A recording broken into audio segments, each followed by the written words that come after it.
Westwood One Sports presents Linnell Willingham. What up? What's happening? Welcome in Saturday Morning Sports with the youngest in charge, Linnell Willingham. Sunday Morning Sports with the youngest in charge, Linnell Willingham.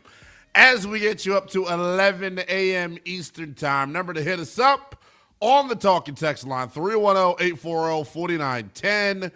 310-840-4910. You can tweet at me as well. It is at NELL_BTP. We appreciate you all being here as you choose to do each and every weekend. We got a lot to get to here in the world of sports, including the latest on, I hate saying this because I'm not trying to brag. I'm not trying to boast. Clearly, right? We have the latest on two disgruntled stars throughout both the NFL and the NBA. We'll get you an update on that before we get out of here as well. But I want to start here, man. Holy cow.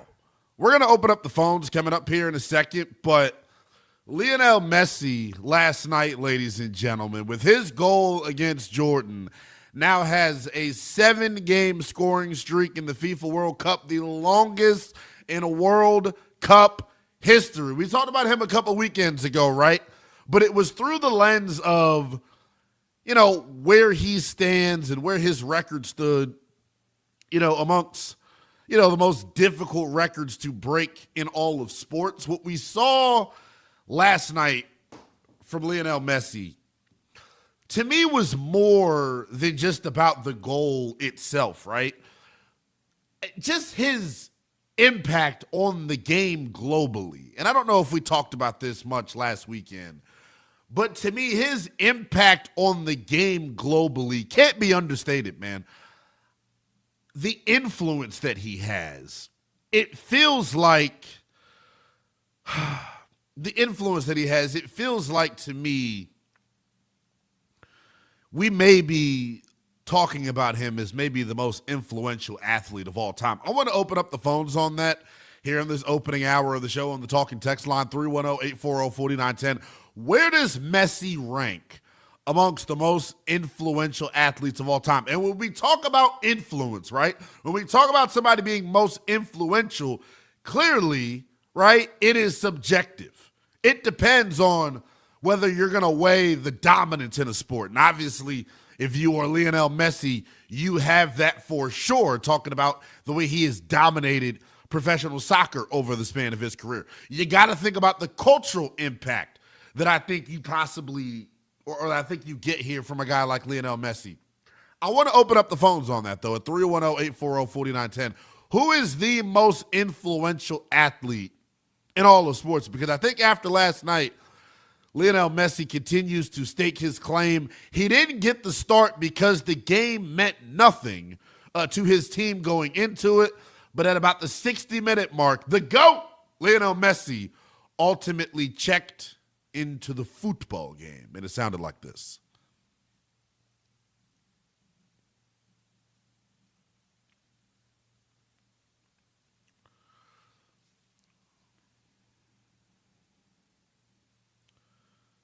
Just hearing the crowd in an absolute frenzy for him taking the pitch.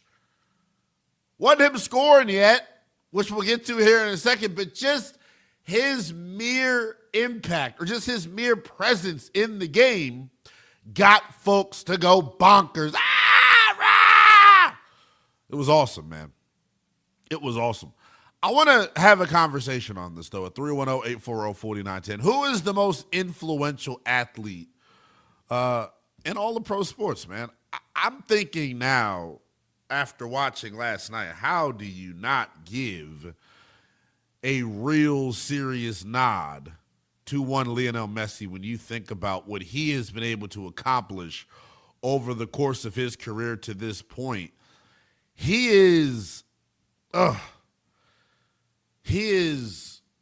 one of the most recognizable stars in sports, despite soccer not being super duper popular here in the States. Just the recognition, I remember playing FIFA back in the day with him. and just the patience that he has when he plays. And that's the number one thing that everyone talks about with Messi is the patience. Obviously, the goal-scoring expertise is legit, but it all is centered around the patience that he ultimately plays with. The other thing that I like, too, about Messi, and this to me is so underrated when we talk about star power and influence, right? So underrated when we talk about star power and influence. He's got a swagger about him and a confidence and a aura that honestly is almost like indescribable, man. You know, whenever Messi is on the pitch, greatness usually ensues. You know, whenever Messi laces them up, greatness is usually on the way and on the horizon. It was a similar case last night, man. Lionel Messi, after not playing for the first 60 minutes in this game, gets subbed in, and you know the rest, man. His signature free kick lighting the lamp last night.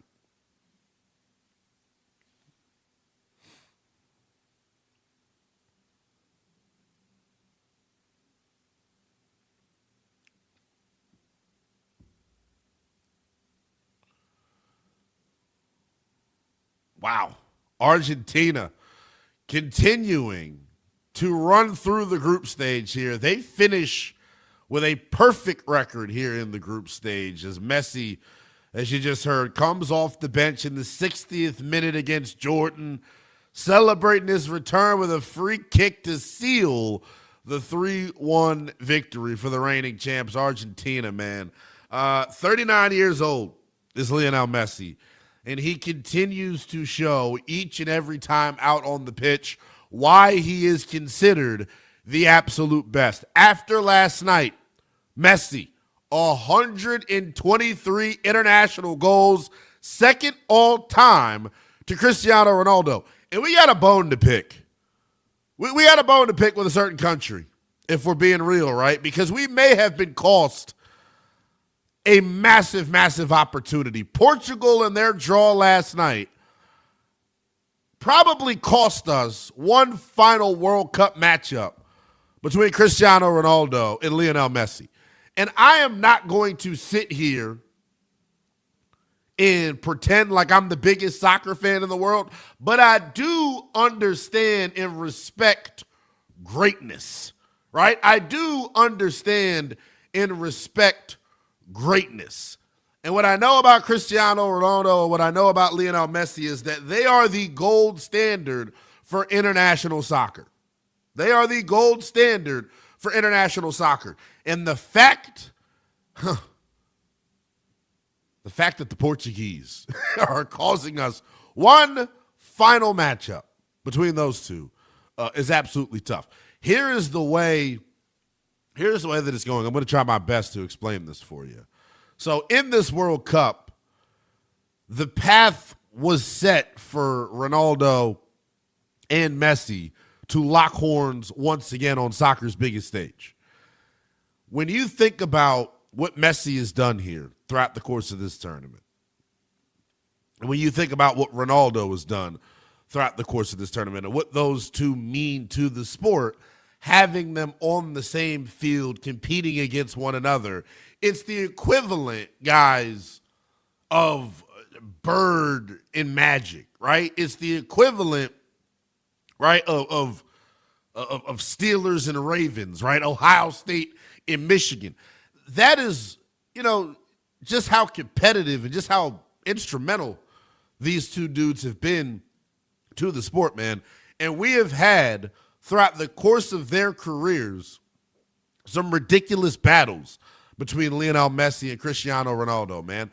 That is why, us being robbed of this opportunity honestly sucks. Because even if you're not a soccer fan, you have to acknowledge, you have to understand the greatness of one Lionel Messi and Cristiano Ronaldo. But because of the draw yesterday for Portugal, we're not going to get to see Lionel Messi versus Cristiano Ronaldo. But that's okay. I want to open up the phones on this. Talk and text line wide open for you. 310-840-4910. In lieu of Lionel Messi now scoring in his 7th consecutive World Cup match. Longest streak in World Cup history. In lieu of that, we know he's the GOAT in soccer, right? Most people consider him to be the GOAT. We know how impressive his records are that he has on the pitch. Where does he rank amongst the most influential athletes of all time? 310-840-4910 is the number. Because when you think about it, man, and you really look at the entire scope of this thing, dominance in the sport, clearly, right? Messi has it. Cultural impact, clearly, Messi has it. Global reach, we're talking about him here in the United States, in the US of A. He's clearly got the global reach as well. 310-840-4910. When we have these conversations of the most influential athletes of all time, right? Tiger Woods, to me, is the first name that comes to mind in terms of his ability to grow the sport, his dominance in the sport. I think you really got to look no further than one Tiger Woods when talking about influence. I think he's definitely got to be at the top of any list. But the one thing, when you give your answers here at 310-840-4910, I want you to really think about the cultural impact, the dominance, and then how they change their sport in society. That's where I think Messi really has a super duper strong case, man. You don't know how many kids, even if you watched last night and you're watching with your parents, you don't know the influence that has on a young person growing up. When you see greatness in sport as a youngster, the first thing that you think is, oh, I can do that. Oh, I can do that. I'll never forget, right? I think it was 07 or the 05 Pro Bowl, if I'm not mistaken. The Pro Bowl clip that, if you're listening in the DMV, goes viral every time it's played. Sean Taylor knocking the block off of the punter for the AFC. That video clip right there, when I saw it, made me want to play football. So when you talk about influence, right? That video of Sean Taylor whacking the punter made me want to play football, but more importantly, made me want to play defense, because I thought, well, damn, if I can knock somebody's block off, free of consequence, sign me up. 310-840-4910. I got some more nominees here in terms of the most influential athletes of all time. Remember, when we have this conversation, when you give your nominee for who is most influential, the dominance of the sport, super duper important. Global reach, global impact, super duper important. And then the cultural impact. I think for Tiger Woods, for me, I'm putting him over Lionel Messi, if I'm being honest. Right? I think for Tiger, I'm putting him over Messi, and here is why. I can speak to this as a young 28-year-old African-American man. If it was not for Tiger Woods, I don't, and look, I was raised by my aunt and my uncle, right? My uncle is we call him Tiger Hoods. He is amazing when it comes to, amazing for his age, amazing for not being a pro. He gets it done on the golf course. I'd have to ask him and call him up in real time, but I know for a fact, I'd have to call him to confirm, but I know if Tiger Woods did not dominate the world of golf the way that he did, if Tiger Woods did not burst onto the scene the way that he did, we wouldn't have as many golf fans here in the African-American demographic. Hell, I'll even take it a step further. We wouldn't have as many golf fans, period, regardless of race, if it wasn't for one Tiger Woods and his global impact. 310-840-4910. I want you to line up on the talk and text line. Giving you some time here. The most influential athletes of all time. And remember, when we have this conversation about influence, here is what is most important, right? Dominance in the sport, you got to be a dog. Don't call up here talking about a bum or somebody that's mediocre or mid, average, being most influential. We're saving this designation for the best of the best. You got to have the individual dominance in your sport. You have to have, obviously, a significant cultural impact, and then your global reach. How have you helped expand the sport? Gave you Tiger Woods. He, to me, is my number one answer. Lionel Messi is going to be at the top of this list for somebody. He is a deserving candidate as well. I want to go somewhere else with this while we got a chance. What about the Serena Williams and Venus Williams? When you think about their dominant run through women's tennis, you talk about the racial barriers they broke down, the gender barriers that they ultimately broke down, the Williams sisters and their impact on the world of tennis for sure makes them amongst the most influential athletes of all time. Give me yours at 310-840-4910. The most influential athletes of all time in the world of pro sports. 310-840-4910 is the number. While you line up on the phones with that, we'll progress the conversation and move things forward here. Major shakeup going on in the National League. We'll give you the update on that next here on Westwood One Sports.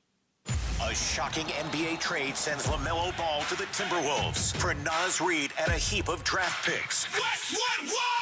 Ball joins Anthony Edwards in Minnesota to form one of the most exciting 1-2 punches in the league.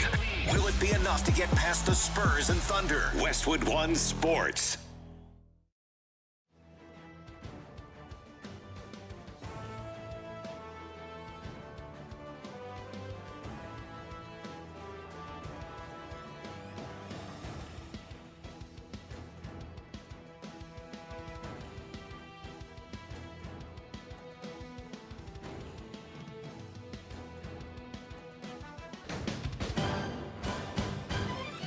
At the tone, the broadcast will begin in 4 minutes, 30 seconds.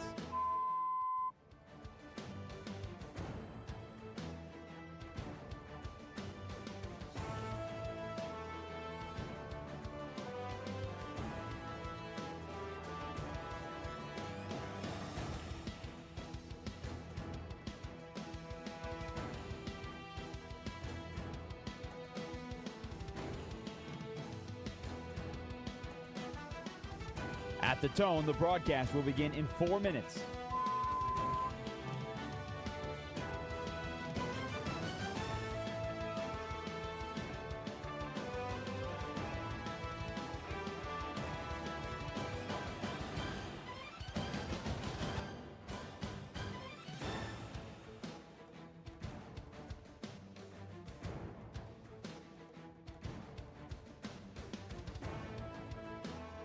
At the tone, the broadcast will be in 3 minutes and 30 seconds.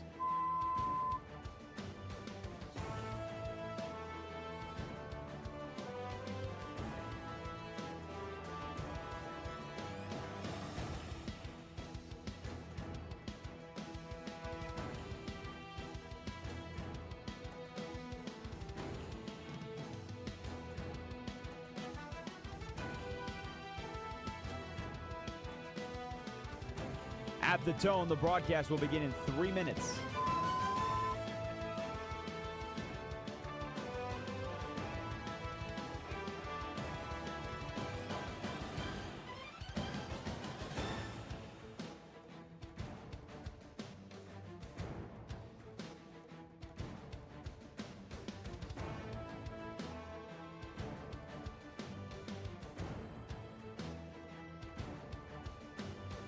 At the tone, the broadcast will begin in 2 minutes, 30 seconds.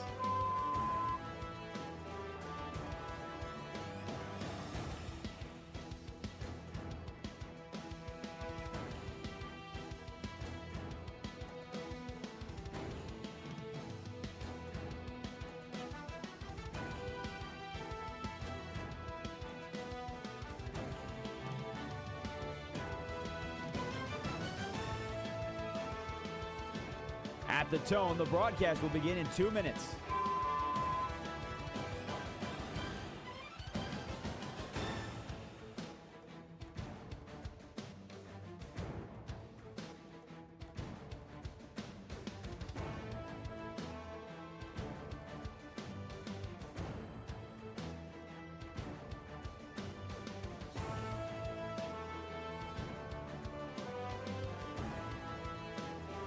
At the tone, the broadcast will begin in 1 minute, 30 seconds.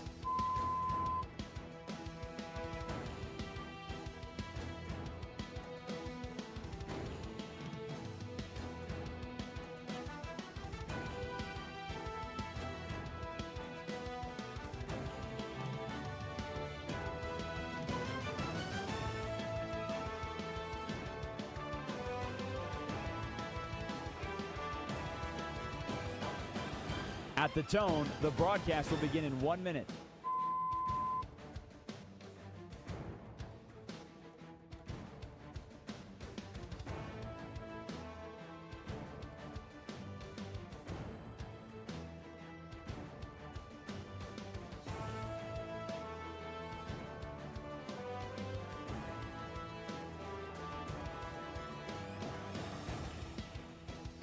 Stations, this is your final time check. At the tone, the broadcast will begin in 30 seconds.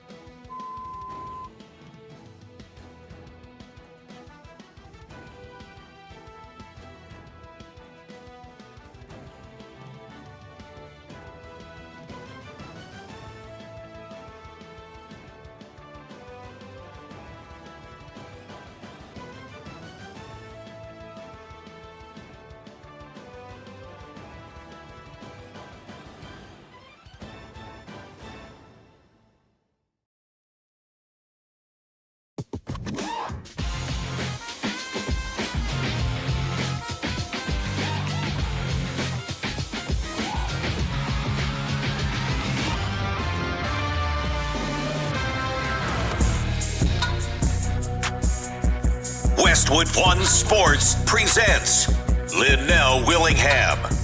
You heard the big voice guy. Sunday morning sports continues with the youngest in charge, Linnell Willingham, going coast to coast with you as we get you up to 11 a.m. Eastern time. Boy, did we have some fireworks last night on the pitch. The GOAT of soccer, as many people refer to him as, Lionel Messi.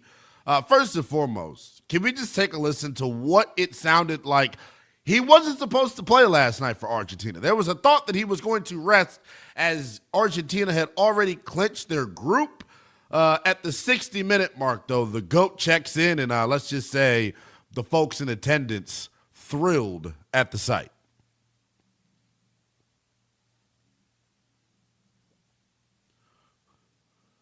Deafening as you hear Lionel Messi check into the game. Lucky for him, or lucky for us as fans, right? He didn't waste too much time getting jiggy with it, doing what he does. Going into the match, he had a 6-game scoring streak in the FIFA World Cup. Last night, he extended it to 7, and it went this way.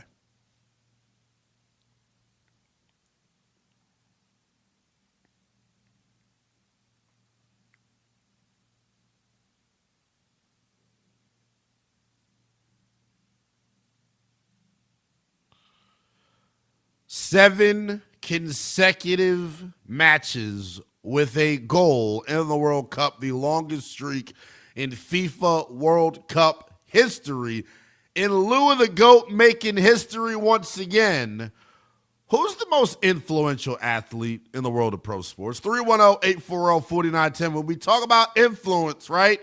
You got to have dominance in your sport.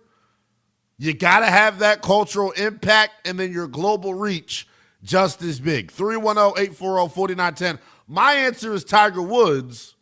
What say you? 310-840-4910. Let's start out in Jacksonville. Stuart wants to check in. Stuart, what's going on, man? Love the show, Linnell. Always appreciate your takes, man. I don't always agree, but I always appreciate them. Hey, appreciate you chiming in, buddy. I do think you are correct. I think Tiger has to be number one because he did, bring golf to so many more people that didn't. But, me, I'm a little older, I'm not that old, but I think that's all right. Jesse Owens, you seasoned, Stuart. Jesse Owens did some things to me when you have to face adversity and do things that people don't expect you to do necessarily. For sure. And, Jesse Owens, Jackie Robinson, Babe Arthur Ruth. Ashe. I'm a big tennis fan. Arthur Ashe.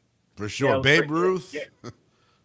Babe Ruth did, but I don't think it was quite so unexpected necessarily. He was an incredible man, but he didn't. Sure. I mean, I'm not saying Babe faced adversity, and most of these happen to be African American because they certainly faced more adversity than even the normal athlete would have to do. And bringing an international sport to me like Arthur Ashe did for tennis and being so good at what he did so unexpectedly. And, of course, can't blame Jesse Owens for poking Adolf Hitler right in the eye with it, I appreciate the call, as always, Stuart. 310-840-4910. Some other names we didn't mention. I'm glad he mentioned Jesse Owens, because who the hell am I to have this conversation and progress this convo forward without mentioning Jesse Owens? You got to mention Jackie Robinson if we're going to have this conversation. You want to talk about cultural pioneers. Usain Bolt, I think, deserves to be in this conversation as well. When you think about just his influence on the 2000s when it comes to the track, a lot of people, man, a lot of quality nominees for the most influential athlete of all time. Is Lionel Messi on that list for you? He's damn sure the GOAT of his sport. Last night, when he was able to put the ball in the net, 7th straight match we've seen him do it. It is the longest streak in a World Cup history, and he's doing it, ladies and gentlemen, at 39 years of age, man. I'm never going to sit up here and pretend to be some massive soccer fan, but I appreciate greatness within the world of sports. Scott is in Wisconsin wanting to check in. Scott, good morning to you, man. What's going on? Good morning, guys. The last caller stole a little of my thunder. I was going to say, if you do a family tree, I think it starts with Jesse Owens, Jackie Robinson, and from there, you can go Jordan and Tiger Woods.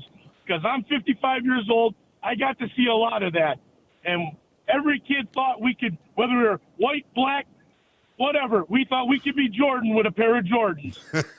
And you could even go a step further. Steph Curry has got every kid for thinking, sure, man. Hey, I can shoot the three. For sure. Hey, I think with Steph Curry's impact, man, if you go to a local gym or a local YMCA and you play pickup, man, just look at where kids are warming up from nowadays. That'll tell you what type of influence Steph has had, for sure. Right. There's no more layup lines. It's all, let's shoot the free ball. And I got to say, too, I think the whole country, I'm an average soccer fan, we're getting shortchanged with another two great goats going at it with Messi and Ronaldo. I know, man. Kind of like I know. Brady and Manning. I know, man. I know. I appreciate the call as always, brother. Enjoy the rest of your weekend. 310-840-4910. So I'm still trying to get to the bottom of this because I read the headline, Portugal and their draw may have cost us one last Messi and Ronaldo showdown. Those two, as we were talking about earlier, have had some memorable clashes throughout the course of their career on the international circuit. Two of the absolute best in their sport. I'm glad the last caller gave us another comparison. Brady versus Manning. Ronaldo, Messi, man, right up there with one of the best rivalries in all of pro sports. 310-840-4910. Let's go north of the border. Our pal Keith is in Calgary wanting to check in. Good morning, Keith. Welcome in. Hey, how's it going? Going swell, brother. Going swell. I got to agree with soccer being the most influential because it is the largest game in the world. But I'm going to dive back in, going back to Pele as one, and then for sure, going to Andre Agassi for tennis. Not familiar with who the heck that is. I don't even mean to say who the heck that is. Like it's someone that's not important. It's just you may have aged yourself with that one. Keith, I appreciate you as always, though, man. 310-840-4910. Let's go to Bert out in Baltimore wanting to check in. Bert, good morning. What's up, Linnell? How you doing, bro? Doing well, man. Doing well. Trying to I get like schooled here. Yeah, well, I like you telling us you caught Messi last night, man. And I definitely have him on my list. I don't think here in America we can necessarily, just because of the cultural difference for most Anglos, I don't think we can appreciate the impact that he has on the globality of the sport, if that's even a word. But I get you, man. I get you. but you know, he has a real Steph Curry effect. I'm telling you, man. He's a little guy. Like kids of all Right. backgrounds and origins. He's not 5'2", he's like 5'5".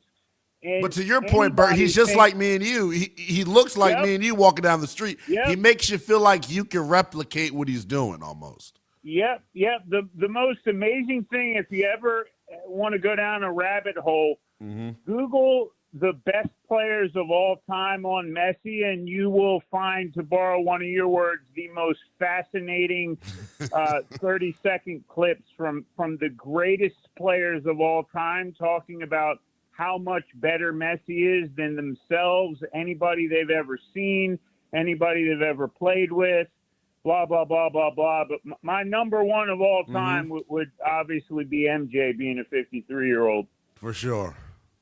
Second greatest player of all time, Bert. Show, brother. Second greatest player of all time, Bert. I appreciate the call. As always, my man. Shout out to our guy, Bert in Baltimore, man. Bert, I appreciate you. Real spill, man. Jose is in Florida wanting to check in. Jose, what's up, man? Guys, how are you? First-time caller. Listen every now and then when I can get in and during the weekend. Hey, we appreciate you, I would man. say for me, I'm a huge baseball fan, and we said a lot of great names on there. But for me, it's going to be Derek Jeter. I'm in that age range captain. where that's it, the captain, Captain Clutch, Mr. November. He just, for me, the way he played the game, the way he approached the game, just every single day, work hard. It's not always the greatest talent, but you got to work hard, and you're going to get there. And, doing it at a high level on that team for 20 years, that says a lot. And he brought a lot back to the game. For sure. And the other thing I would say as far as Jeter, I mean, his cultural impact, I think, is huge as well. I mean, you know how many baseball fans he may have created in terms of, little kids looking at that guy saying, wow, I could do that. Appreciate the call as always, my man. We'll wrap up the calls with this. My guy Rob is in Connecticut wanting to chime in. Rob, what's going on, man? Good morning. Whippa, Linnell. How you doing this morning? I am doing swell, my man. Good to hear from you. You know what? Hey, Stewart took it right out of my mouth, boy. I'm gonna bounce somebody off you that I think you'll appreciate, and you probably think I'm kissing your butt. Doug Williams. Come on, baby. Doug. Oh, come on, Doug man. Williams. I actually am ashamed that I've gone this long into this segment and this topic and haven't mentioned our guy Dougie Fresh, man. Doug Of course. Williams. Come on now. But Jackie Robinson, number 42, nobody in baseball wears that except for one day. But 42 was retired. Jackie Robinson. I mean, the list goes on. Wayne Gretzky, Ovechkin. Come on.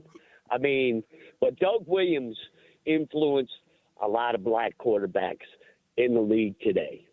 100%. I appreciate the call as always, Rob. Enjoy the rest of your weekend, man. 310-840-4910 if you have any calls on the most influential athletes in the world of sports after Lionel Messi, the GOAT, continuing to do GOAT things.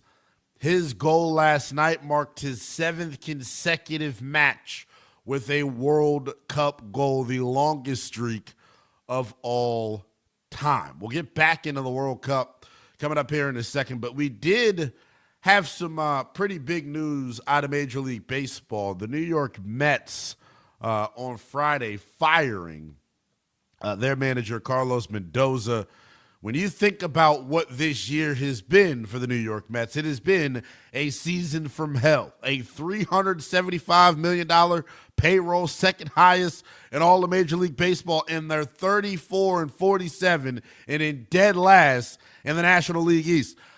To me, though, the fact that they're in the midst of this 6-game losing streak, I think that ultimately the straw that broke the camel's back for the Mets manager.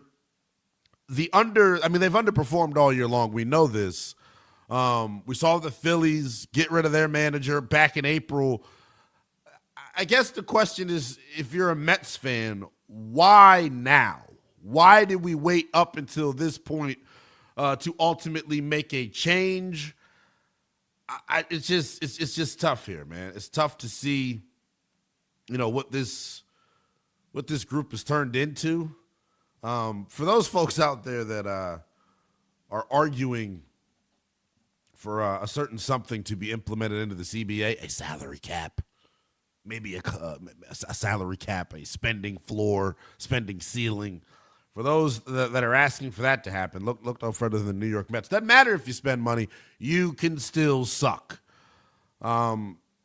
This is tough though, man. I would, if you're a Mets fan, like this is embarrassing what's happened to your club. And when you think about just the way they were viewed going into the season, people thought they had, real World Series aspirations. Health obviously was going to be the determining factor in terms of how far they ultimately went.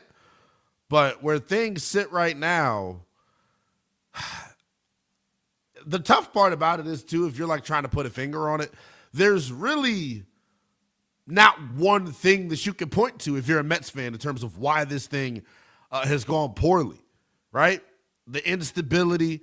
They've had guys just simply not live up to their pay grade. The injury bug has ripped through their clubhouse as well. It's just been tough, man.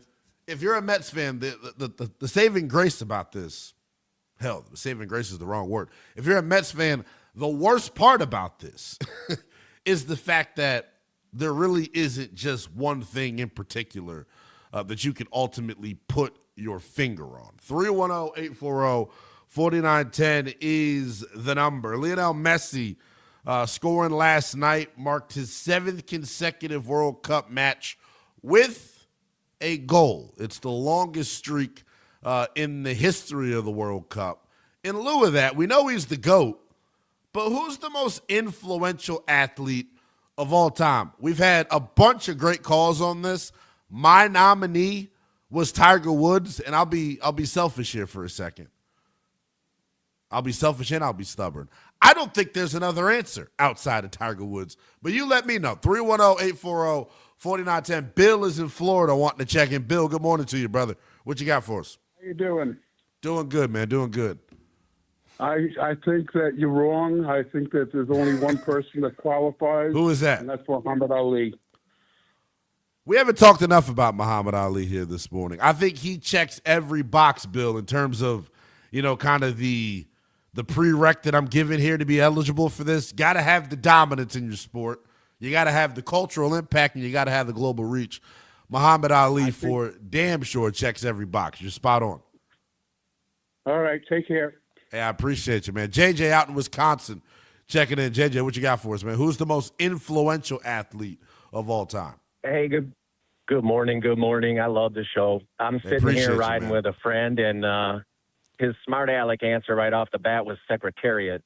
But okay. But I'm going to have to go. Is that what you guys are doing while you're riding around? Are you just rattling off names to each other? Oh, yeah. Yeah, this is a great show, man. We've got a list of 20 already. I appreciate it. Let me have it, man. I got to go with Ali. I'm a little older than you, but man, when Dad sat me around the TV when I was a kid and said, "Hey, we got to watch this. This man's changing the world." It was not just the sport; it was the hearts of the people that watched. It was the religious movement. He moved so many people, and then just right off the bat, if you travel around the world a bit and you go into any town, Morocco, Athens, South Africa, Russia, all of those little stores that you go through in any town, there will always be a Messi jersey hanging in the window. So I think, when you look at the influence is real. If you don't have any money, you probably can still get a soccer ball. Probably, and, right? I think that stretches the geographic boundaries, I think, when you talk about the economic scale. I love the show, man. Be well. Hey, appreciate you as always, dude. Pete is in Myrtle Beach to wrap us up here. Pete, what's going on, man? Good morning. Hey, good morning. Good morning. Thanks for taking my call. Yes, sir. Yeah, the two previous callers stole my thunder, man. It's got to be Muhammad Ali, and here's why. A couple of important reasons. Mm-hmm. First of all, he's a black man back in the early 60s. He came in that respect. But when he changed his name to Muhammad Ali from Cassius Clay. That was my first 5th grade project that I had to do, man. Yeah. So I knew all about it. He changed his religion, the Muslim, that was controversy. And then the big thing was he was against the Vietnam War. He refused to go to Vietnam. And me as like a 12-year-old kid at the time, 13, whatever. I was young at the time. He influenced me a lot, man. I was totally against the war, and I grew up in that Vietnam era when they would do the honor roll every week of all the guys that died in Vietnam that week on TV. So Muhammad Ali, man, he's got to be the man of all time. Changing the conversation as well as moving it forward. That is what we can credit the boxing GOAT, Muhammad Ali, with. We'll go from the most influential athletes of all time to arguably the most controversial athlete of all time next here on Westwood One Sports. U.S. men's national team has wrapped up group play. Up next, the round of 32 on Wednesday. How far can they go? Let's find out. Westwood One Sports.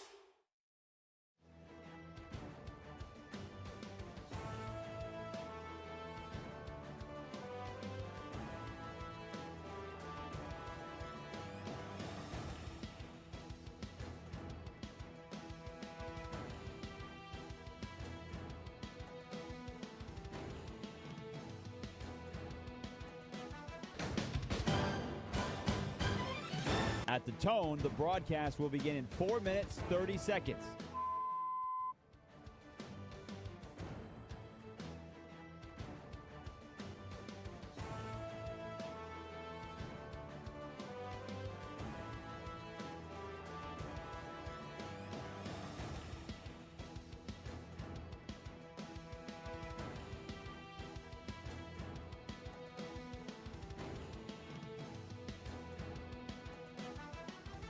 At the tone, the broadcast will begin in 4 minutes.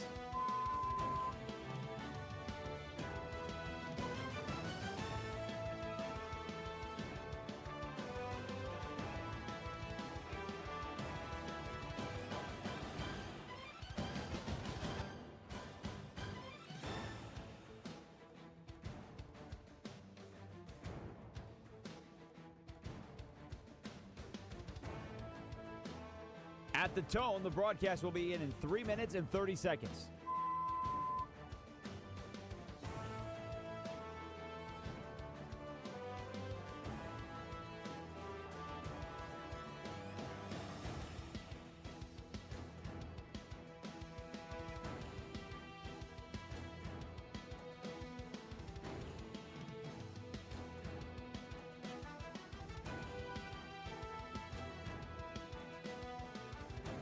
At the tone, the broadcast will begin in 3 minutes.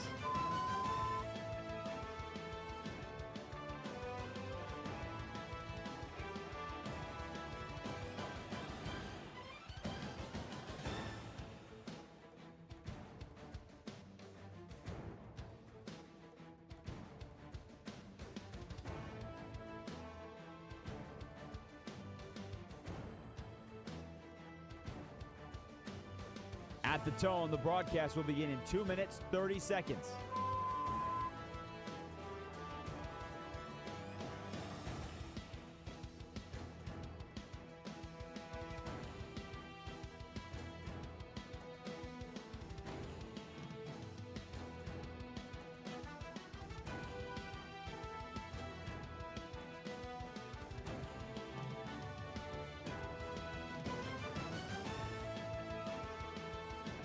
At the tone, the broadcast will begin in 2 minutes.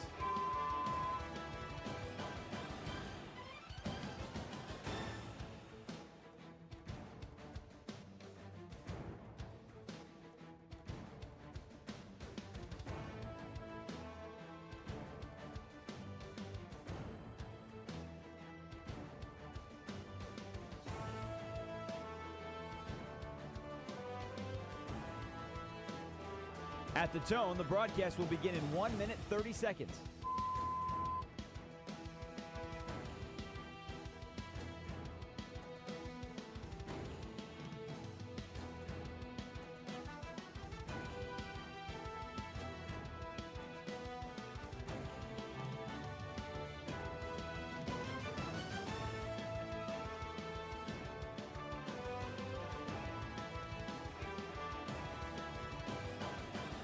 At the tone, the broadcast will begin in 1 minute.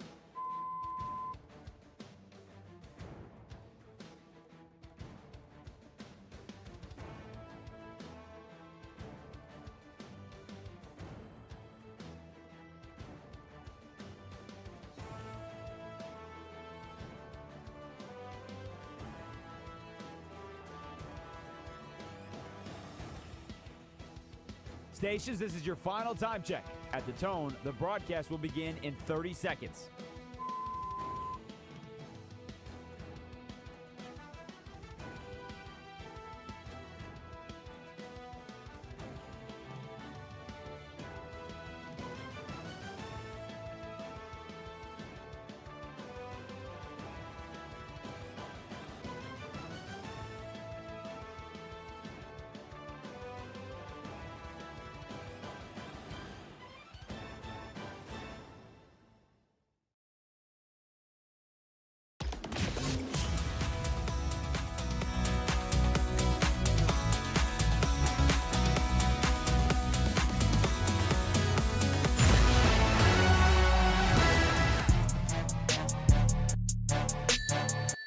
Westwood One Sports presents Linnell Willingham. Yes, indeed. He's still kicking it with you. You heard the big voice guy. Westwood One Sports continues with the youngest in Charles, Linnell Willingham, as we get you up to 11 a.m. Eastern time. We've been taking your calls here throughout the first 45 minutes of the show on the most influential athletes in the world of sports. We'll go from most influential to arguably the most controversial coming up here momentarily. But before we do that, Terry in Bethesda wants to wrap things up for us. Terry, good morning to you. Good morning. I would like to say, and this covers both sides of the house, Satchel Paige, the Grays, and the other amazing African-American baseball players who were honored in Kansas City aren't talked about enough. And Satchel Paige lasted longer, played harder, more games than Babe Ruth ever did, and was more controversial and remains more controversial today.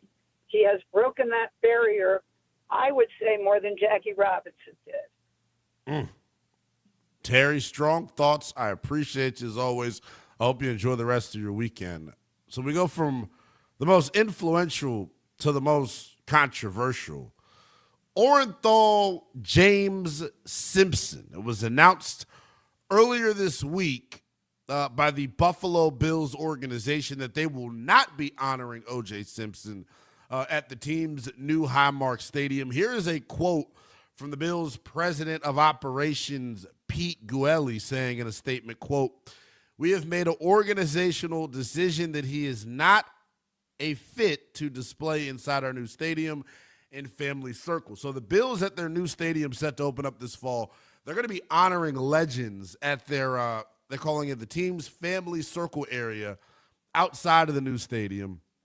It'll display history about the team. It'll display history about Western New York, and others that were on the team's Wall of Fame will be honored in that area. But Simpson probably going to be the only one who is not. I think this is a very fascinating conversation. Me being a 28-year-old, right, I guess as I've gotten older, right, I've began to really understand the greatness on the football field from O.J. Simpson and just how good he was. There's an argument to be made. He's legitimately the greatest running back of all time. You talk about the season he had in 1973, first player to rush for 2,000 yards, and he did it in just 14 games, a 5-time Pro Bowl selection, leading the NFL in rushing yards on 4 different occasions. 1985 inducted into the Hall of Fame. But obviously, right, the controversy that has followed him and what he is most known for, here's the crazy part, and I'll age myself here for those that are, in our older demographic that are listening. My first introduction to O.J. Simpson had nothing to do with football. Had nothing to do with football. It was about the Nicole Brown Simpson case. That was the first time I was ever introduced to O.J. I had no clue that he was the juice. I knew him as O.J. the murderer, unfortunately. And his story, I think, is so unique in terms of the pressure that it has put on the National Football League. I do want to give credit where credit is due, though, right? I agree with Buffalo in their stance, right? I respect their ability, first and foremost, to make a very, very difficult decision, because I know we know how we are as football fans, right?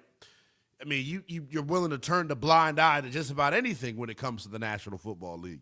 And I know there are, members of Bills Mafia out there that feel as if O.J. Simpson can do no wrong, that still, despite what happened in the court system with O.J. and the stab and death of Nicole Brown Simpson, he is still revered by many because of what he did on the football field.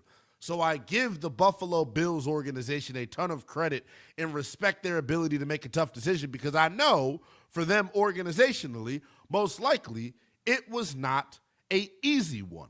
Here is where I get frustrated. The NFL needs to stand by the NFL needs to stand by the Buffalo Bills. O.J. Simpson should be removed from the Hall of Fame. I know the greatness that he had, and I understand what he means to the Buffalo Bills organization, but the Bills are telling you right now with their decision not to honor him at the new stadium. They're telling you, hey, this brother does not stand for what we stand for. And if you're the National Football League, if you're a league that has any sort of spine, any sort of backbone, how in the hell do you move forward with a murderer in your Hall of Fame? I don't give a damn how good he was. He killed someone.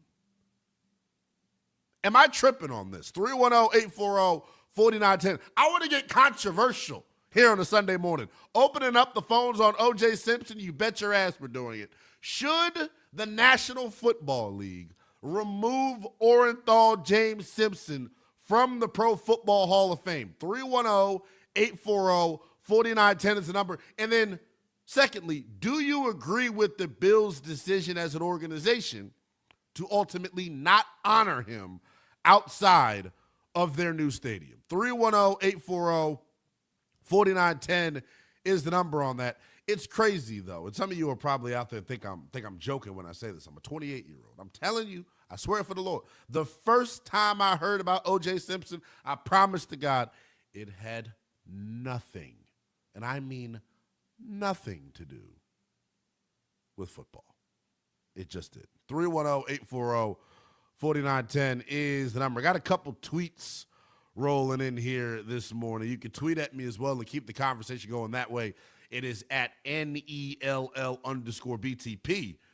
Our guy, Lord Ron C. says, Nicole Brown Simpson's handyman was also proven to be convicted. This is what we're not going to do, guys, is get to talking about the case. I've done enough of that. The case does not matter at this point.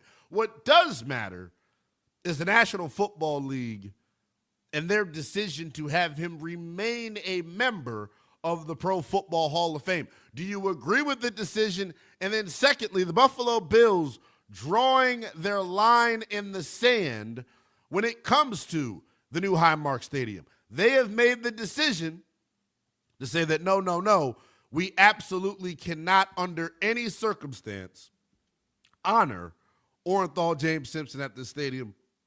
Are they making the right move? Are they making the right decision? I think they are. But I know there's a crazy lunatic football fan out there that's going to say, hey, he's not a role model. I love him for what he did on the football field. What he did off of the football field has no bearing or impact on how I feel about him. I know some people out there have those thoughts, and we'll get to you at 310-840-4910. Hour number one in the books here on Sunday Morning Sports with the youngest and Charles Liddell Willingham. As we take you coast to coast, we opened up the show honoring the GOAT, Lionel Messi, arguably one of the most influential athletes of all time. We go from most influential to most controversial. Should the NFL remove OJ from the Hall of Fame? We'll take your calls on that next. This is Westwood One Sports.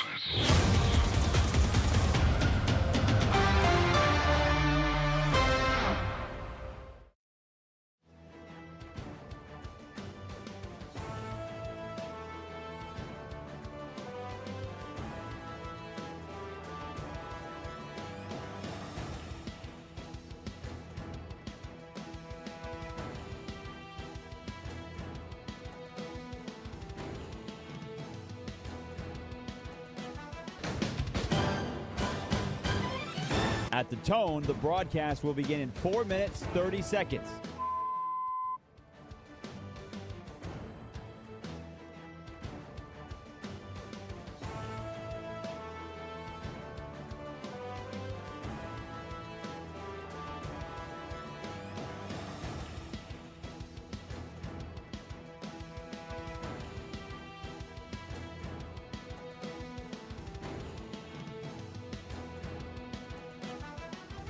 At the tone, the broadcast will begin in 4 minutes.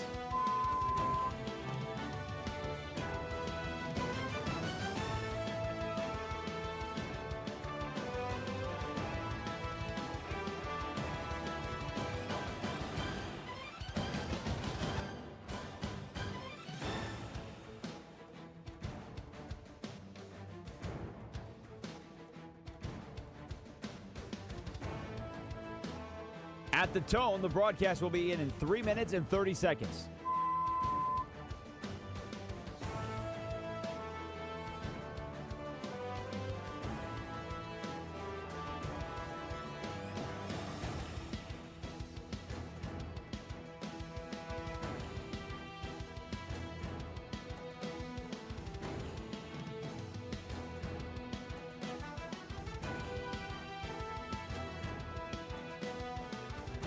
At the tone, the broadcast will begin in 3 minutes.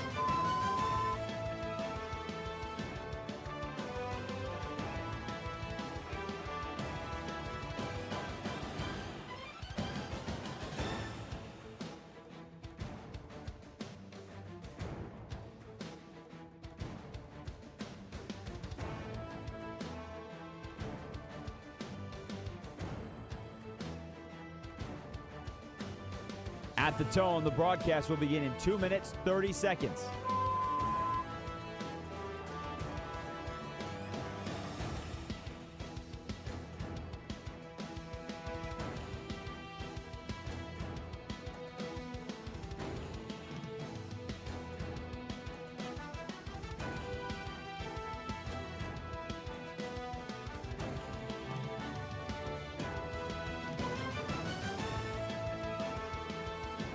At the tone, the broadcast will begin in 2 minutes.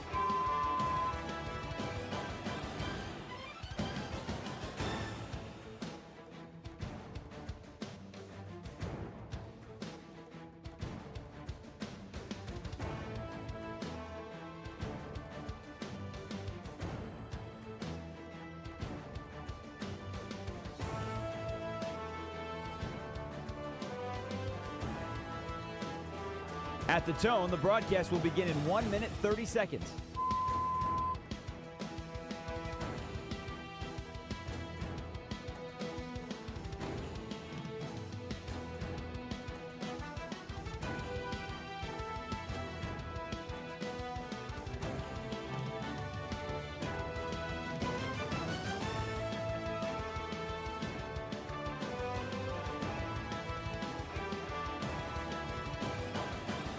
At the tone, the broadcast will begin in 1 minute.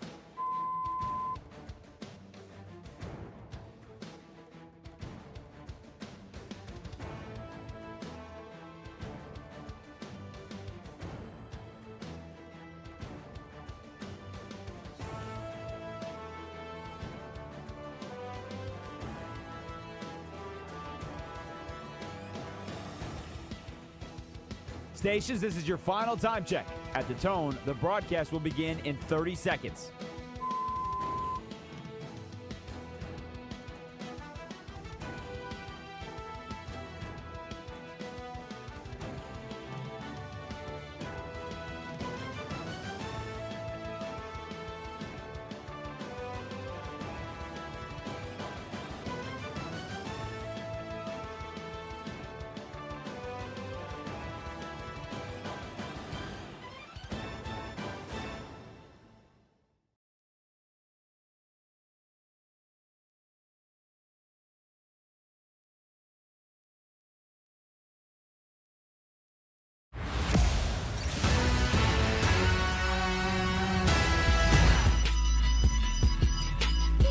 Westwood One Sports presents Linnell Willingham.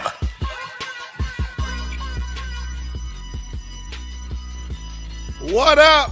Good morning to you. Youngest in charge in the saddle as we take you coast to coast here on Sunday Morning Sports right here on Westwood One Sports. Number to hit us up on the talking text line, 310-840-4910, 310-840-4910. You can tweet at me as well, same handle on each and every social media platform. It is at NELL_BTP. We opened up the show giving some major love and flowers to the GOAT of international soccer, Lionel Messi. His goal against Jordan last night marked his 7th consecutive game in the World Cup with a goal. It is the longest scoring streak in FIFA World Cup history.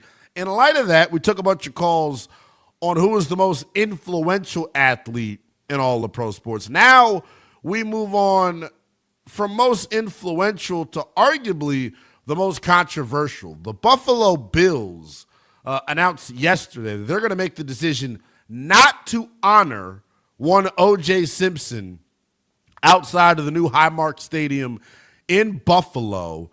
And the quote from the Bills' president of business operations, Pete Guelli, said this, quote, "We have made an organizational decision that he is not a fit to display inside our new stadium and family circle."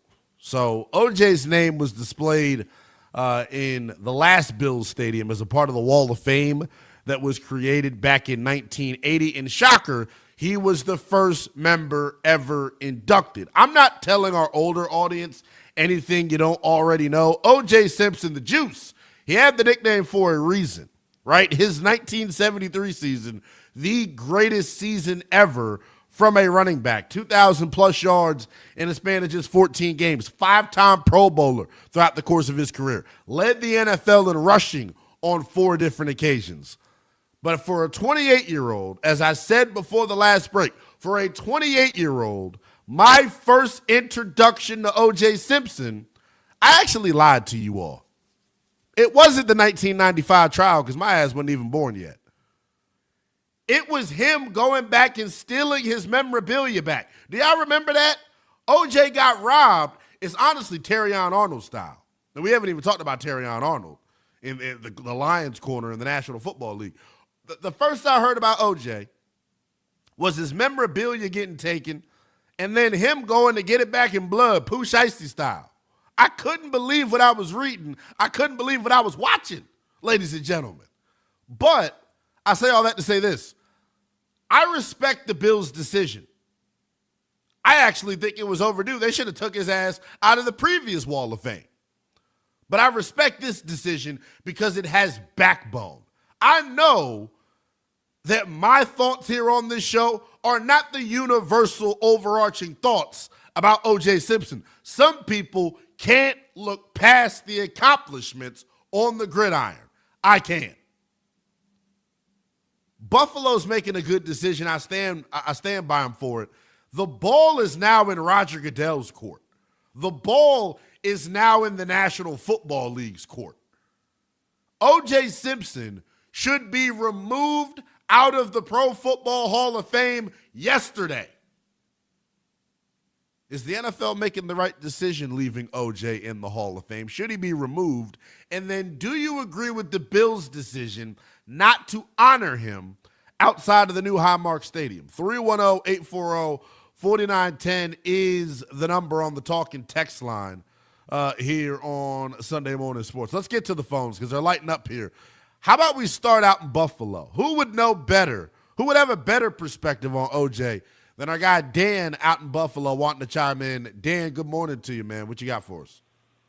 Good morning. Well, I guess the big thing for me is this shouldn't be just a rule just about O.J., right? Like, should be something that's consistent. So would the rule be that anyone who's ever accused of a felony doesn't get their name up or doesn't go in the hall? I mean, what are we going to use as the metric to measure this thing?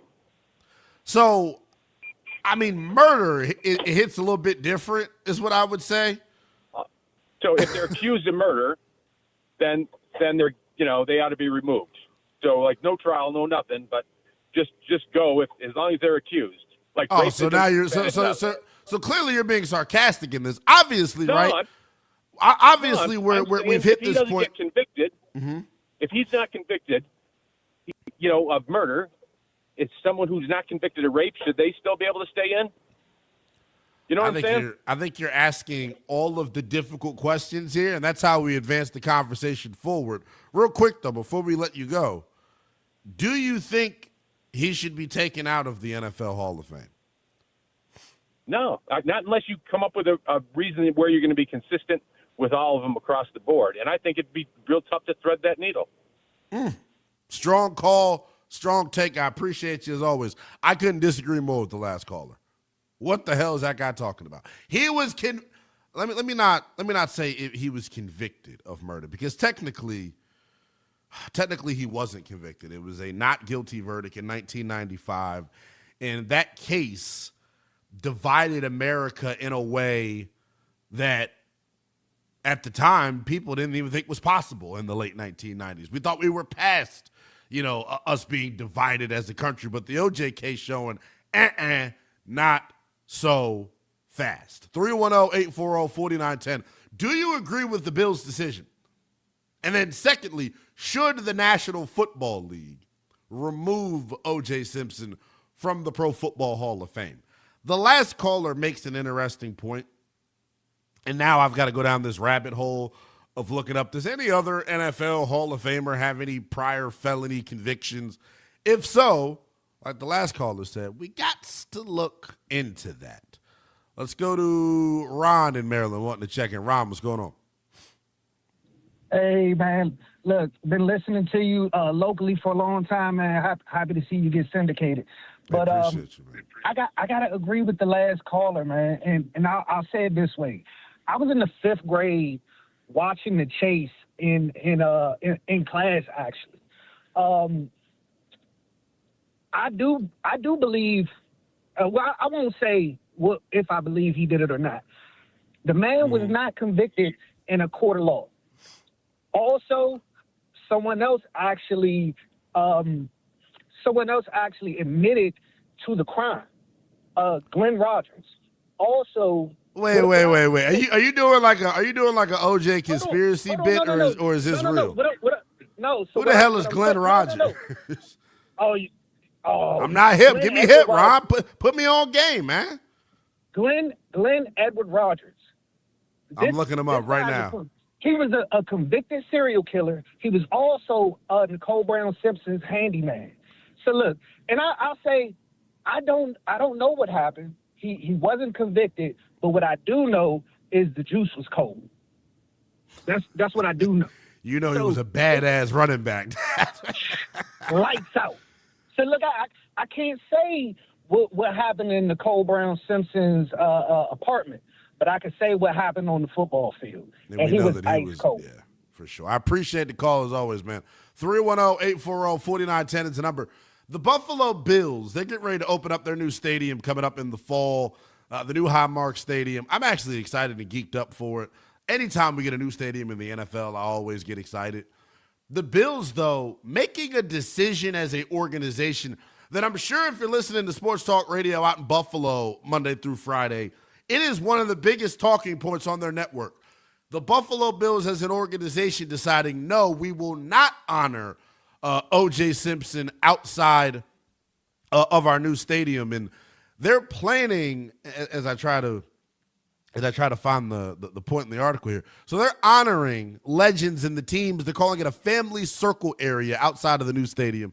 That area going to display history about the team and history about Western New York. That history will not include Orenthal James Simpson. Do you agree with the Bills' decision? And then we'll take it a step further here. I know the greatness of O.J. Simpson on the football field. You can make an argument that 73 season was the greatest season ever by a running back. Taking all of that into account, all of that into consideration, should the Buffalo Bills remove O.J. Simpson, should the NFL, rather, remove O.J. Simpson from the Pro Football Hall of Fame? 310-840-4910 is the number. Harry is in Canada, checking in north of the border. What you got for us, Harry? Hey, good morning. Bills Mafia here. Okay, Look, good to hear from you. Now, this is your decision to make. So we love the new stadium. We loved O.J. Simpson. We'll all admit that. I'll start off by saying Ray Lewis, but I'm going to agree with Dan. It's Buffalo's decision as a team ownership to remove it. I would have left it. That's just my personal opinion. But we're divided as a fan base. You go on Twitter right now, and we're probably 60-40. 60 say remove it, 40 say keep it. But the fan base is divided, but we're all going to forget about it come first game. But I do, like I said before, with what Dan had said, your previous caller, we either, the league has to come up with protocols on what is considered, not viable or not able to be put up on a wall or in the Hall of Fame. Well, here's the thing, though. This is the thing that I would say, Harry.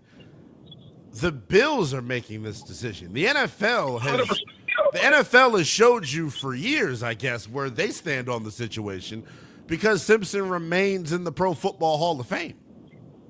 Well, let's see. That's kind of what we're talking about on Twitter. Is the Hall of Fame next? So that's kind of the rumor mill going on with us. If that happens, then you should have another call about this because if he gets removed from there, then we have the Ray Lewis discussions, and we could probably name quite a few more guys who would be part of that discussion. So that is fascinating. Yeah, go ahead, buddy. What you got? I was going to say, look, I'll let you go, but go Bills. We're going to the Super Bowl, so O.J. Simpson or not, you're going to see us in the Super Bowl this year. Thanks for taking my call. Well, there we go. Shout out to Bills Mafia. Appreciate you checking in, as always. So he brought up Ray Lewis, and he's got a point. I mean, bringing up the Ray Lewis situation. I didn't know what I was doing, I guess, when I decided to go down this rabbit hole of whether or not OJ should be in the Hall of Fame or not. Here is what happened in the Ray Lewis situation. For those of you that are not familiar, I had to jog my memory because I was just a whopping 2 years old when this was going on back in January of 2000. So the night after the Super Bowl in Atlanta, a fight broke out. 2 men were stabbed and killed. Ray Lewis and 2 companions were present and initially charged with murder and aggravated assault. The legal outcome was Ray Lewis pleaded guilty to a misdemeanor obstruction of justice charge in exchange for testifying against his companions. His companions, Oakley and Sweeting, ultimately were acquitted. The murder weapon was never recovered, and the killers were never officially identified. Here was his consequence from the NFL: a $250,000 fine. That's it. So this is actually fascinating to see the way the personal conduct policy has sort of evolved here in the NFL. Ray Lewis was accused of murder. It was fined $250K. Now, at the time, it was the largest fine in NFL history. But what the hell? This was a Paul Tagliabue decision, I would assume, right? I don't think Roger Goodell was the commissioner of the NFL at that point. I didn't realize how controversial this situation was. And I remember back in 2018, it kind of resurfaced when he was eligible for the Pro Football Hall of Fame. This conversation came back up and was back on the cutting room floor. I think it's fascinating.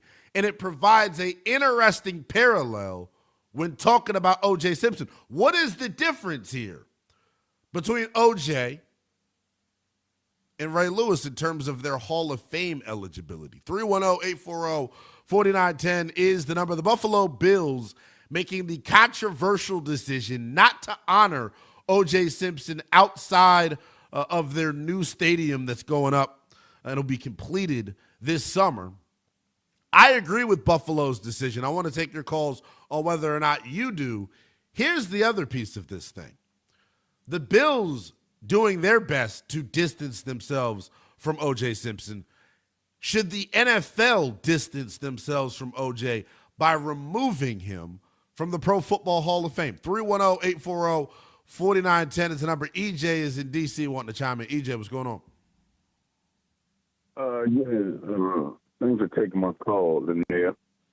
But I just wanted to say this, and going to make it simple as I can. You said remove him from the Hall of Fame for an accusation that he was accused of. If you're going to do that, Peyton Manning was accused of rape. Ben Roethlisberger was accused of rape. Should they be removed from the Hall of Fame? I mean, you saying O.J. Simpson and just O.J. Simpson, but if Donald Trump, well, here's the difference. Here's the difference in O.J. Here's the difference. Here's the difference with O.J. Simpson. In 1997, when he decided to pay $33.5 million to the family, that was to me an admission of guilt. You don't agree to pay a family $33.5 million if you didn't do anything, is what I would say. That's the difference between his situation. I got to look up the Ray Lewis thing, and I don't know whether or not Ray was forced into paying a civil suit. I believe Ben Roethlisberger ultimately paid a civil suit as well. 310-840-4910 is the number. Let's go to Greg in Maryland wanting to check it. What's going on, Greg?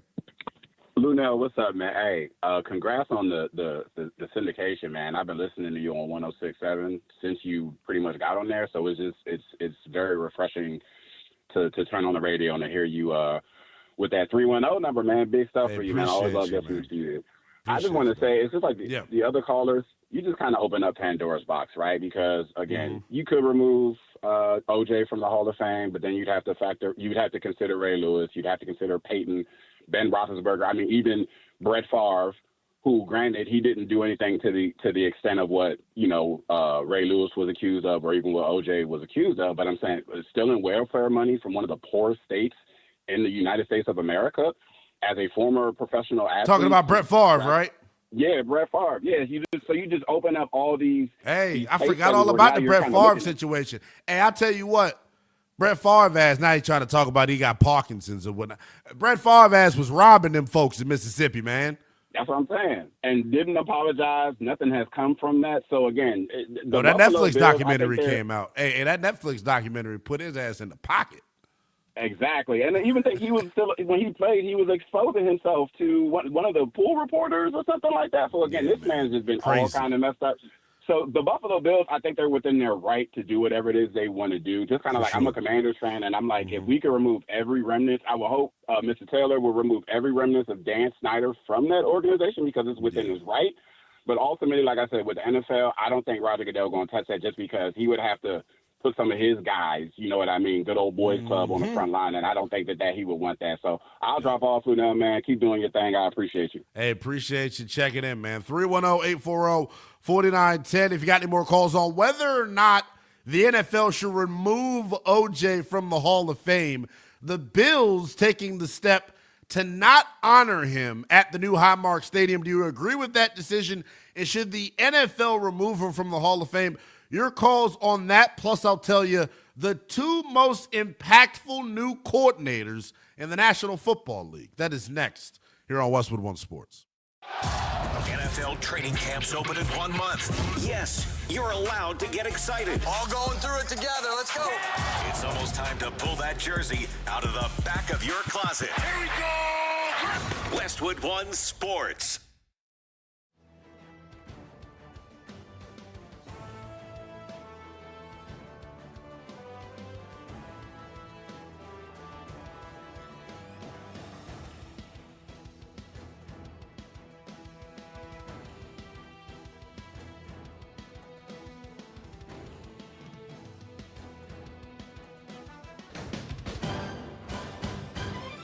At the tone, the broadcast will begin in 4 minutes, 30 seconds.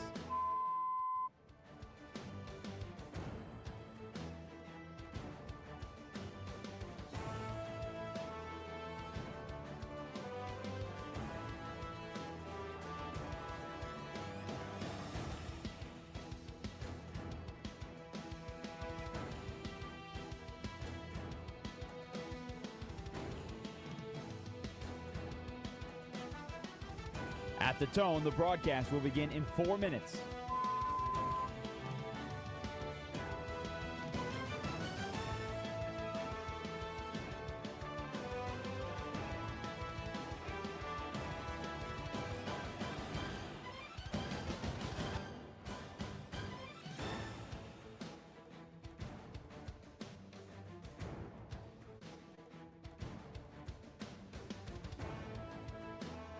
At the tone, the broadcast will begin in 3 minutes and 30 seconds.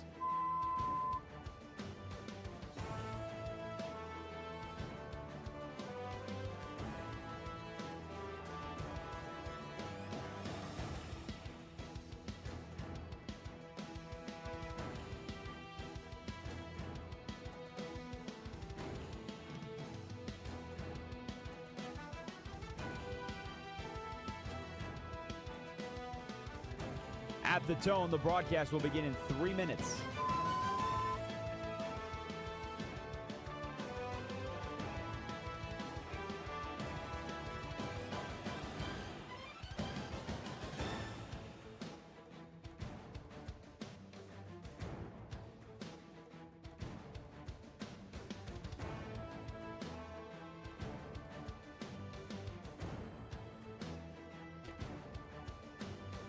At the tone, the broadcast will begin in 2 minutes, 30 seconds.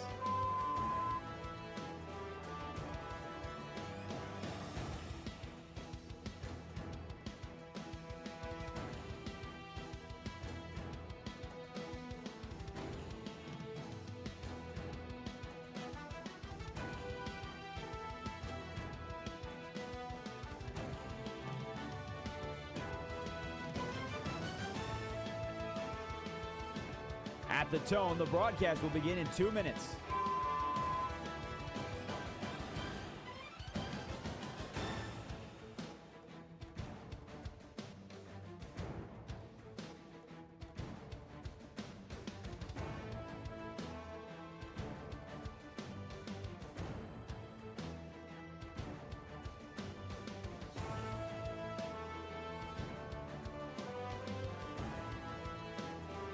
At the tone, the broadcast will begin in 1 minute, 30 seconds.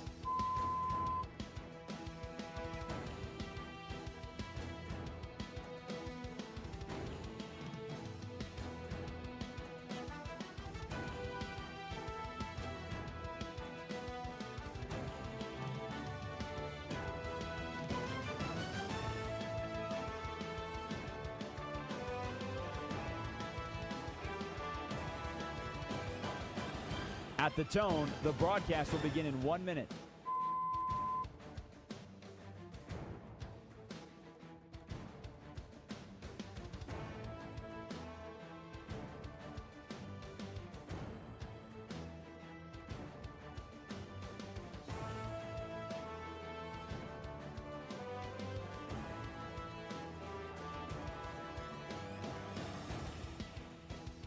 Stations, this is your final time check. At the tone, the broadcast will begin in 30 seconds.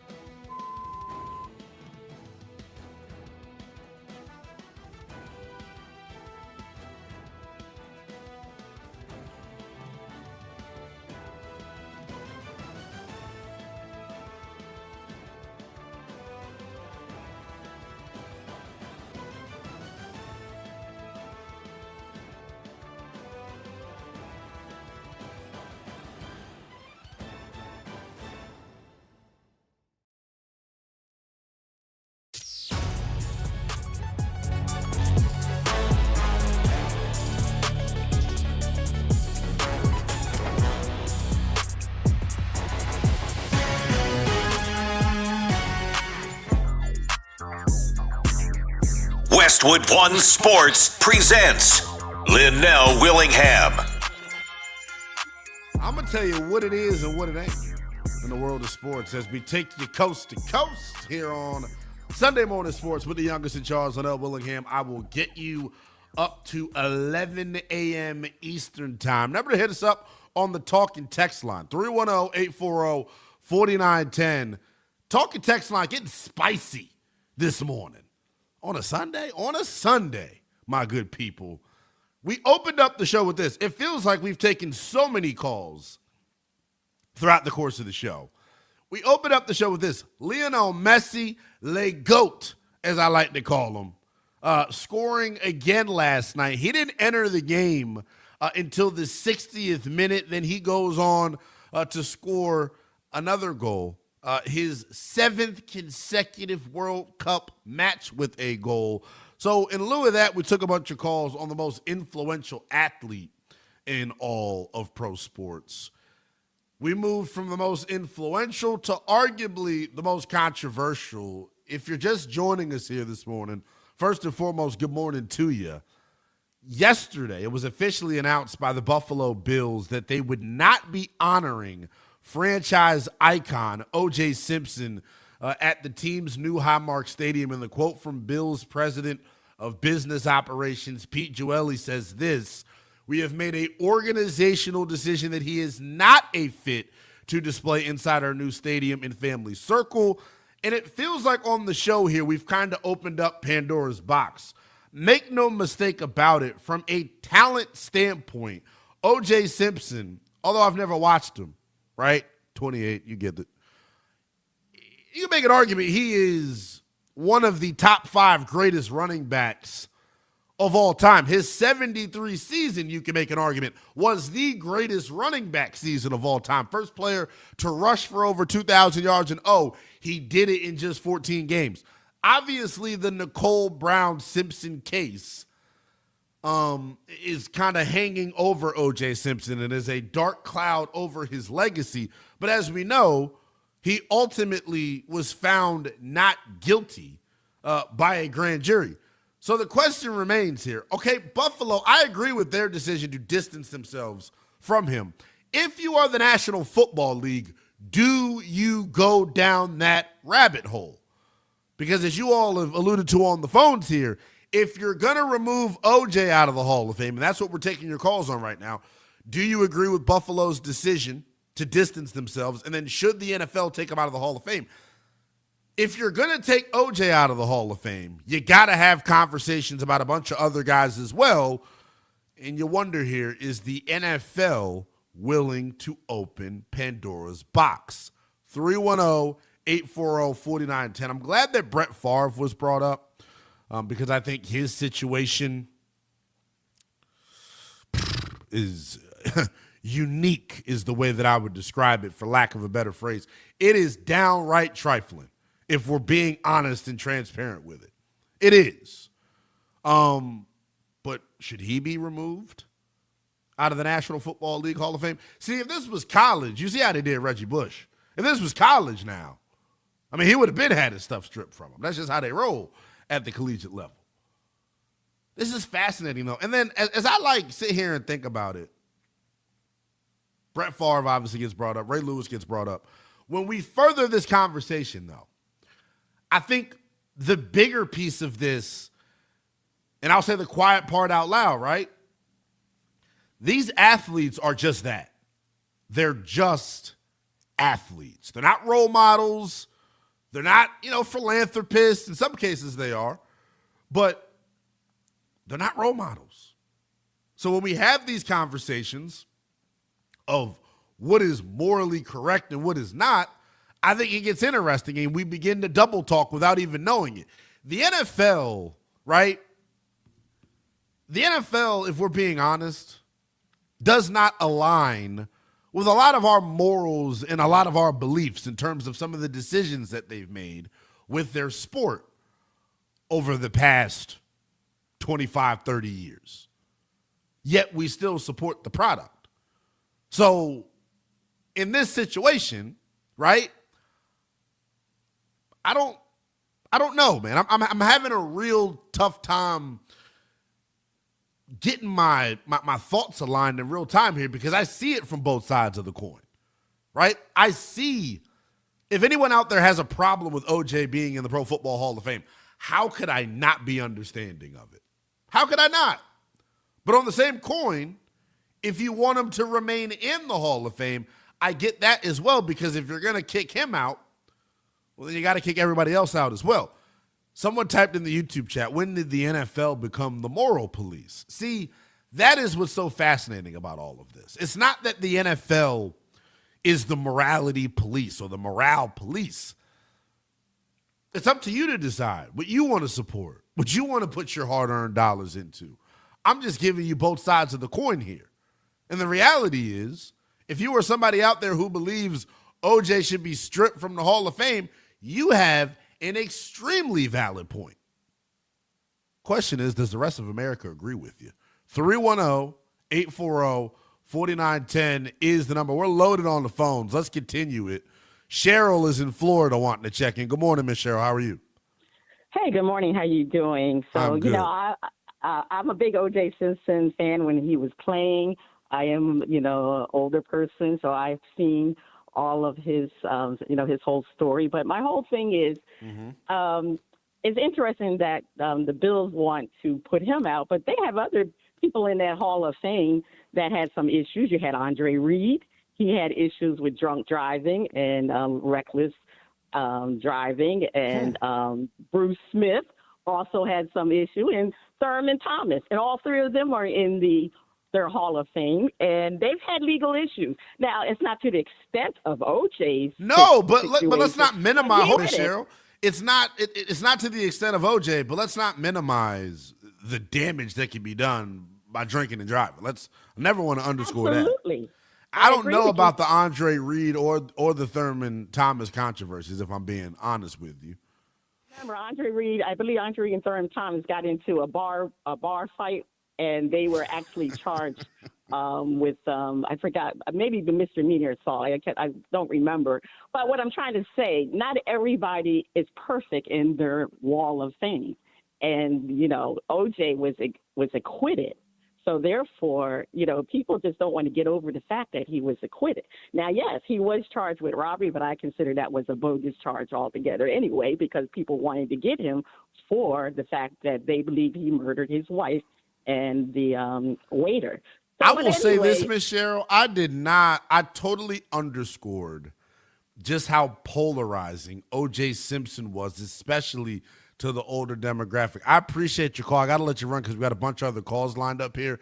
This is amazing, though. I was not aware of just how polarizing the juice was. I thought most people, if I'm being honest, right, when I posed this question to you all out on the phones, I thought most people would say, well, hell nah. He murdered somebody. He was accused of murder. How could you possibly keep him in the Hall of Fame? We've had a bunch of calls that have made a bunch of very good cases for O.J. Simpson to remain in the Pro Football Hall of Fame. And then Miss Cheryl, who we just hung up with, is telling you why he should stay in the Bills Hall of Fame and Andre Reed should be taken out and Thurman Thomas should be taken out. I think it's a fascinating conversation, and it really tugs on our heartstrings in terms of this, guys. We love sports. That's why we're all here. That's what brings us together each and every weekend here on Westwood One Sports. At a certain point, though, right, when sports don't align with our morals, which side do we take? 310-840-4910, because this is tough here. And we're going to have a conversation. This is so fascinating. It'll segue this beautifully. We're going to have a conversation about Ja Morant coming up a little bit later on in the show. And if there's any athlete, any star athlete in today's day and age that knows about controversy, it's one Ja Morant. Think about his juxtaposition. They were priming him, guys, to be the face of the NBA. The kids love Ja Morant. They love the gritty. They love it all. But when you're in the strip club flashing a baby 380, it's hard for us to point you and make you the face of the league. It's always interesting when sports and reality intertwine with one another. Reality? Liddell, sports is reality. No, it's not. 310-840-4910 is the number. Don is in Illinois wanting to check in. Don, good morning to you. Welcome into Westwood One Sports. Hi, good morning there. You kind of squashed my little thoughts on being a role model. The athletes and stuff. They really are role models. I mean, they get paid millions of dollars. All athletes, not just OJ, all athletes get paid lots and lots of dollars to be in our faces every day. I think that they should be, we want our children to aspire to be them. whether it be they get arrested for DUI or arrested for, robbery, which, was intended to be for murder. Whatever the reason being. Hold on, OJ, hold on. I will defend OJ for a second. OJ didn't rob his memorabilia back with the intent of murdering someone. Let's relax on that. No. I meant. You're just talking about common robbery. Okay, I got you. Yeah, I think they gave him the book for the robbery because of the because of what happened prior. Previous murder charge that he did get acquitted of. But I agree with the Bills because I didn't know about the other two. Maybe they were misdemeanors, but I think if it's but that's not the point here. But to me, whether it's a misdemeanor or not, think about if Andre Rison, not Andre Rison. We talking about Andre Reed, correct? Andre Reed. Yeah, I'm not sure about convicted for convicted for DUI. Like people make mistakes. But I don't want to get lost in this, and I appreciate the call. People make mistakes because I know we're about to go down Pandora's box, and we're going to talk about other guys that could be potentially thrown out of the Hall of Fame. My point with that, people make mistakes. Now, some mistakes you cannot come back from, like murder. Like that's a mistake that I'm not as tolerant of, right? For obvious reasons. But a person receiving, and I know this is going to ruffle some feathers here. And if you're anybody out there, and I'm being very honest and transparent when I say this, if you're anybody out there that's lost a loved one or been, impacted by someone else's recklessness behind the wheel, I'm not excusing their behavior at all. What I will say is this, though. In America, right, it's a land of opportunities, a land of second chances. I don't believe that a person lacking judgment on drinking and driving, right? I don't think a drunk driving charge should be an indictment on who that person is, if that makes sense.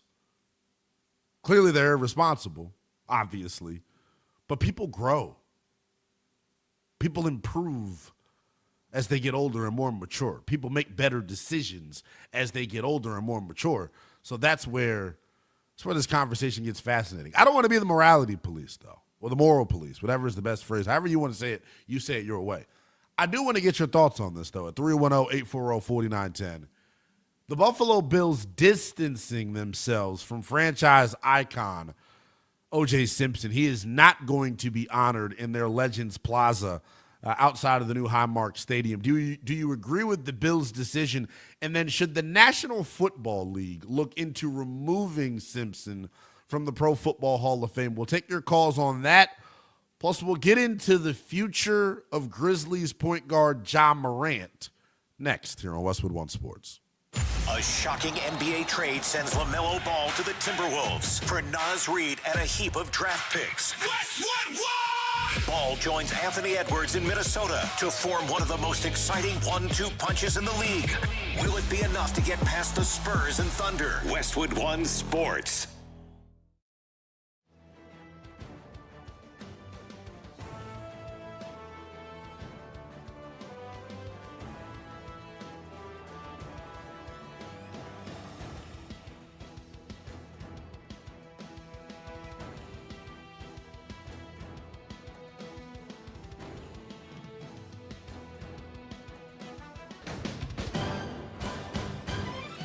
At the tone, the broadcast will begin in 4 minutes, 30 seconds.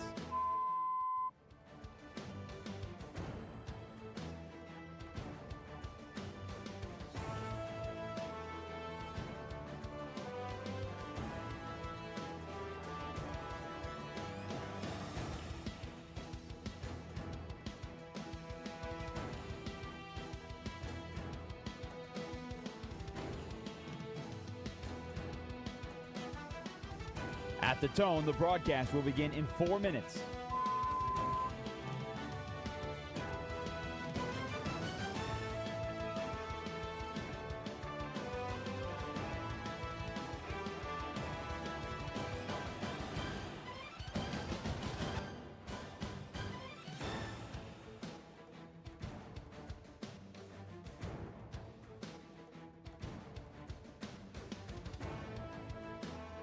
At the tone, the broadcast will begin in 3 minutes and 30 seconds.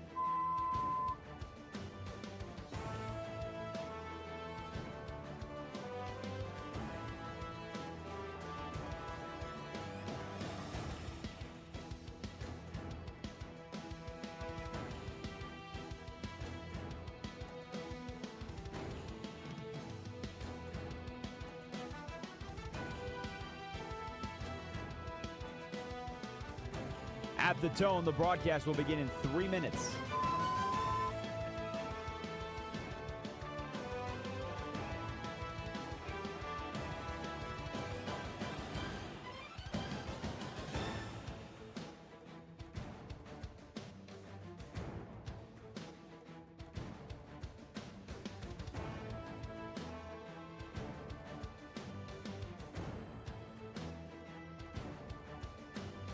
At the tone, the broadcast will begin in 2 minutes, 30 seconds.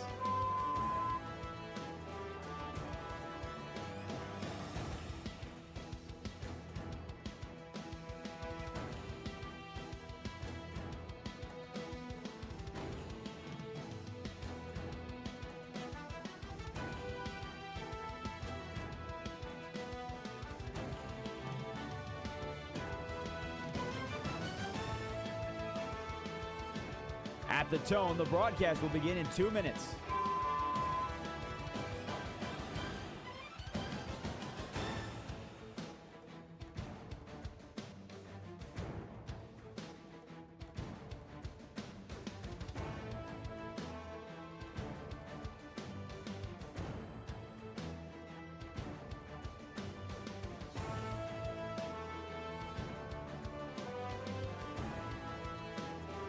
At the tone, the broadcast will begin in 1 minute, 30 seconds.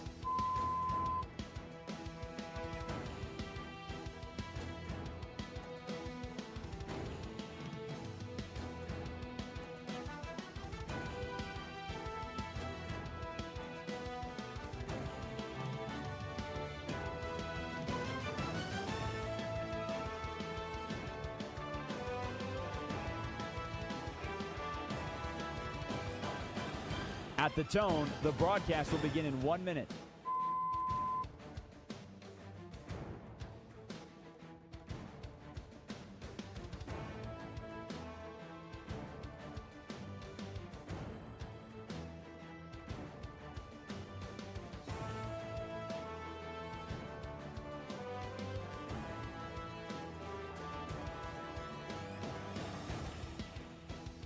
Stations, this is your final time check. At the tone, the broadcast will begin in 30 seconds.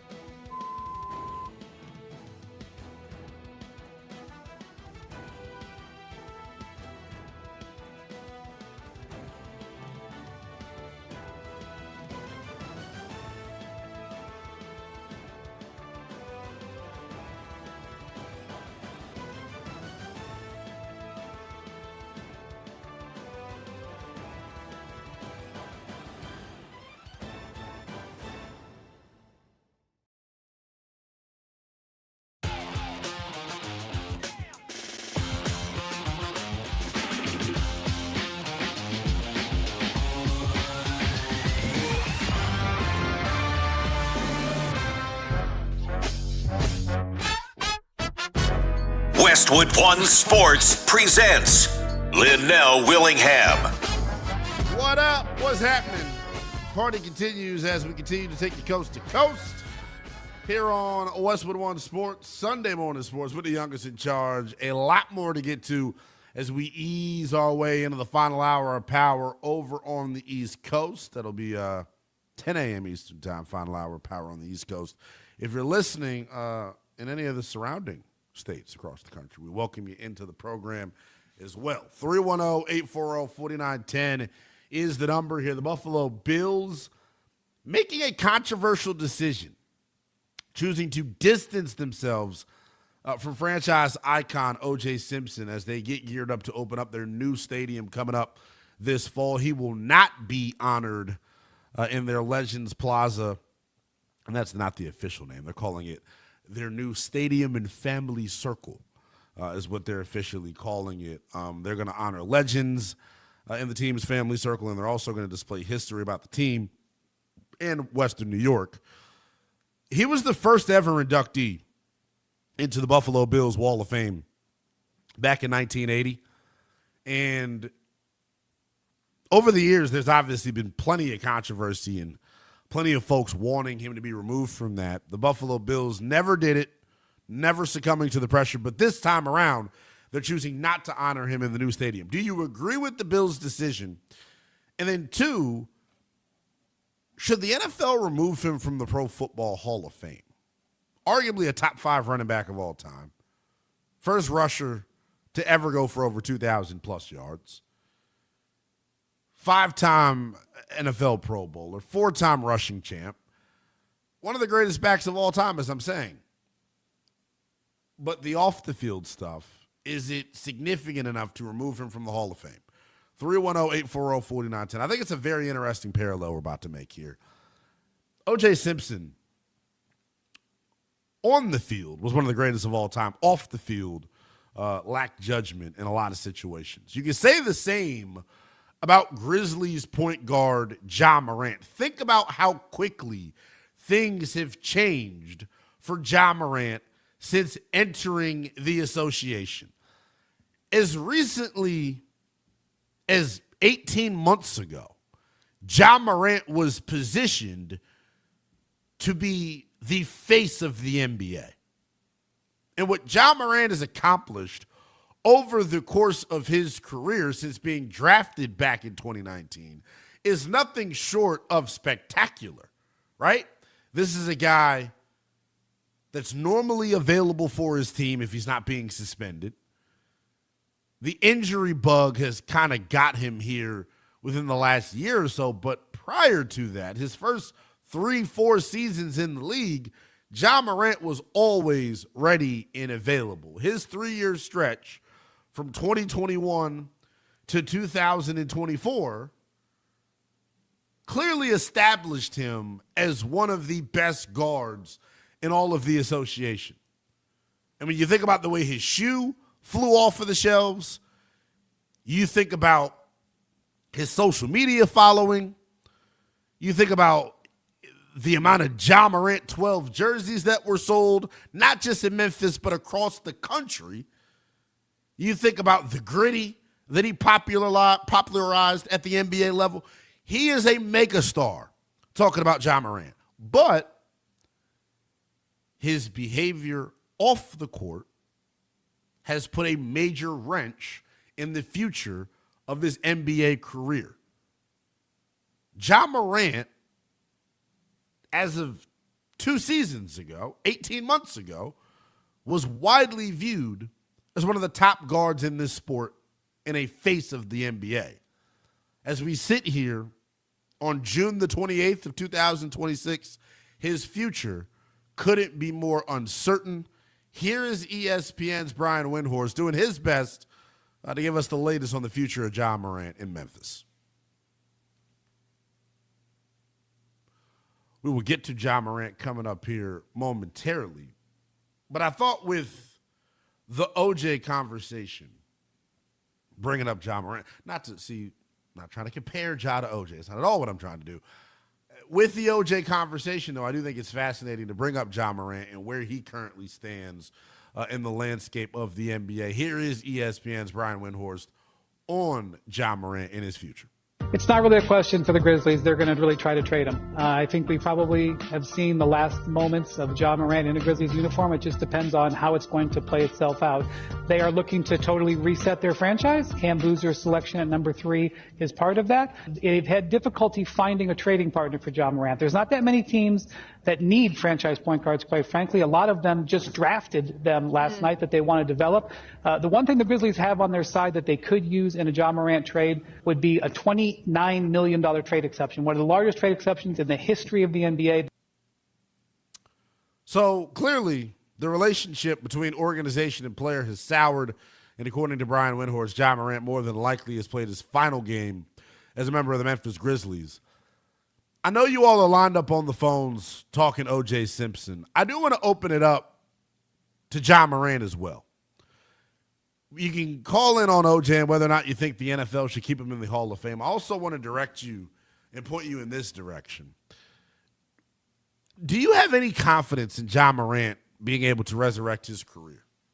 310-840-4910. Because most people that you talk to speak about Ja Morant like he no longer exists. Most people that you talk to speak about Ja Morant like he's not still in the league. Can I remind you, just a reminder, that he's only 26 years of age? To answer the question before you do, you bet your ass I think Ja Morant has all of the ability in the world to turn his career around. And I think it's going to happen. Where it's going to happen is the big question. Could it happen in South Beach? Could it happen north of the border with the Toronto Raptors? Two teams that have been rumored to have interest in Ja Morant, both the Toronto Raptors as well as the Miami Heat. 310-840-4910. Do you think OJ should be pulled from the Pro Football Hall of Fame? And then how confident are you in Ja Morant's ability to turn his career around? 310-840-4910 is the number. Tommy is in Michigan wanting to check in. Tommy, good morning, man. Do you think OJ should remain in the Pro Football Hall of Fame? And then how confident are you that Ja Morant could turn his career around? Well, I wish Morant would come to the Pistons and play with Cade Cunningham, but that's a story for another day. But I think, your first question about OJ was, I think the Bills should distance themselves. Don't even get involved with OJ. Let them go. Don't do whatever they're planning on doing. I agree with them. It's like, you know what? It's just going to open up old wounds, and it's going to bring back that, like, from 30 years ago, you're going to pit one race against the other, and it's like, why do we want to go through that again? You think the O.J. Simpson conversation is going to end up turning into a conversation of race? I think it's. Here's the thing. Here's how I think they avoid that. You go after Brett Favre as well. I mean, but you know what? Well, you had a couple of colors ago. It's like you cannot compare drunk driving or a bar fight with double murder. No, you can't. It's not. I agree with you on that. And I tried to push back. If you heard me, Tommy, I tried to say, whoa, now. I know you did. You did your best. It's definitely a hard parallel for sure. I know, exactly. And so I think the Bills made the right decision to just don't open up that Pandora's box again. Just let it go. OJ's been dead for 10 years now, or I don't know. Just, you know what? It was a bad time. Just let it go. Appreciate the call, Tommy.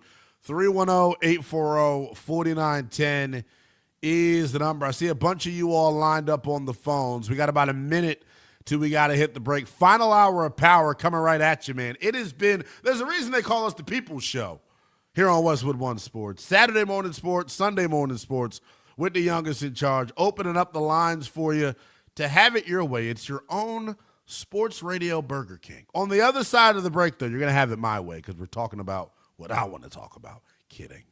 We'll continue to take your calls. Should OJ remain in the Pro Football Hall of Fame? And then what type of chance do you give Grizzlies star guard Ja Morant to turn his career around? ESPN NBA insider Brian Windhorst saying it is almost a guarantee that Ja Morant has played his final game as a member of the Memphis Grizzlies. Do you have confidence in Ja to turn it around? And will OJ remain in the Pro Football Hall of Fame?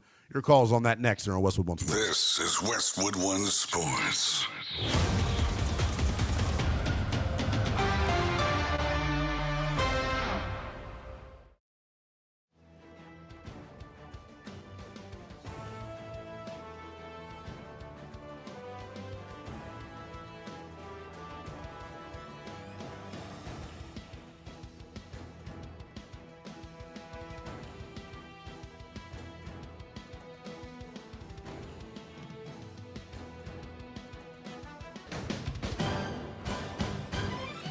At the tone, the broadcast will begin in 4 minutes, 30 seconds.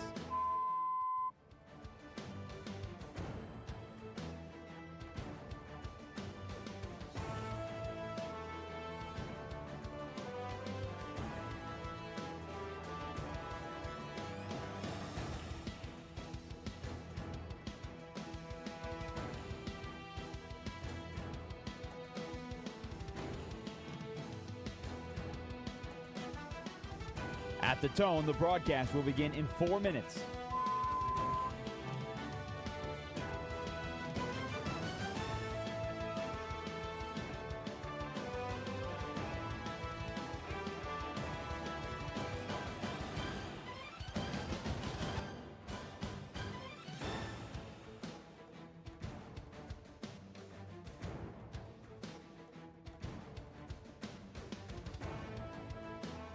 At the tone, the broadcast will begin in 3 minutes and 30 seconds.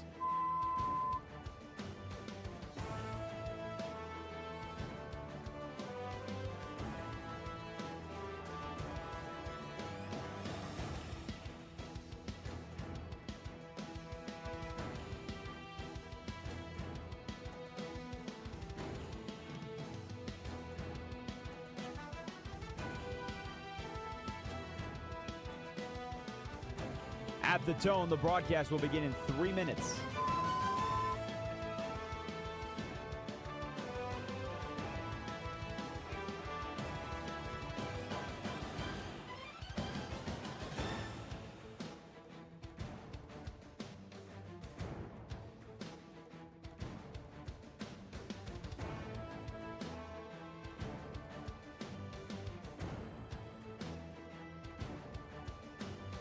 At the tone, the broadcast will begin in 2 minutes, 30 seconds.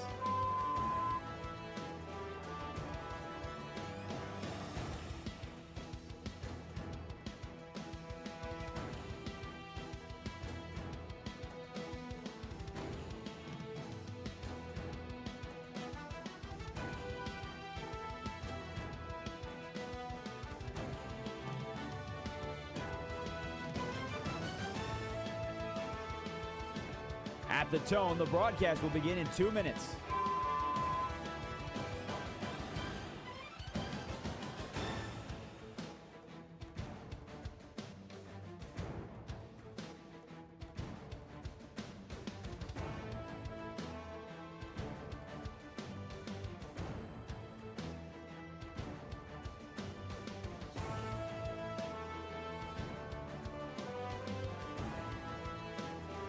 At the tone, the broadcast will begin in 1 minute, 30 seconds.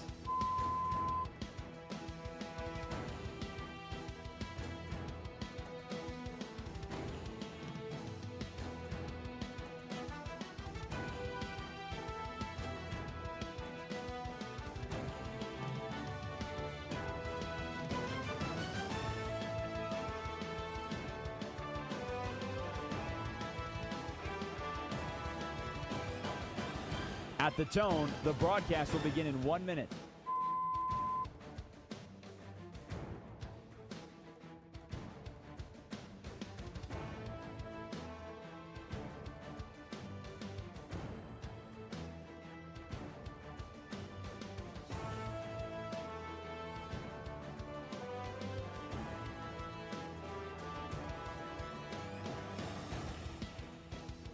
Stations, this is your final time check. At the tone, the broad...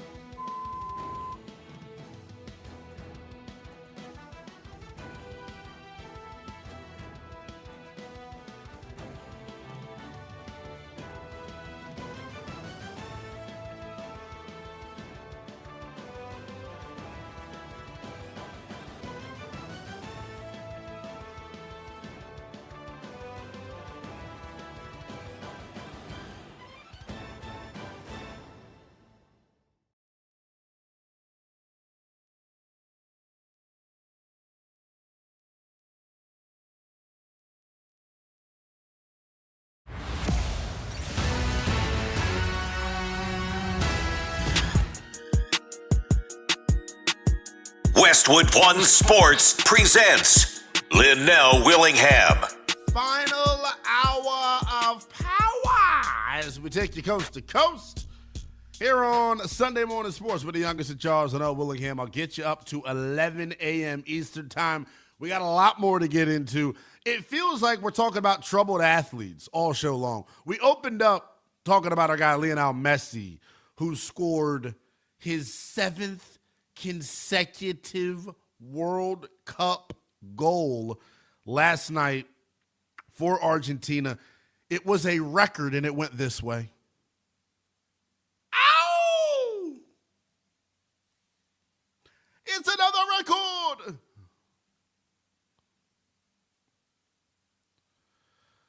Took a bunch of your calls in light of that historic accomplishment last night from Lionel Messi.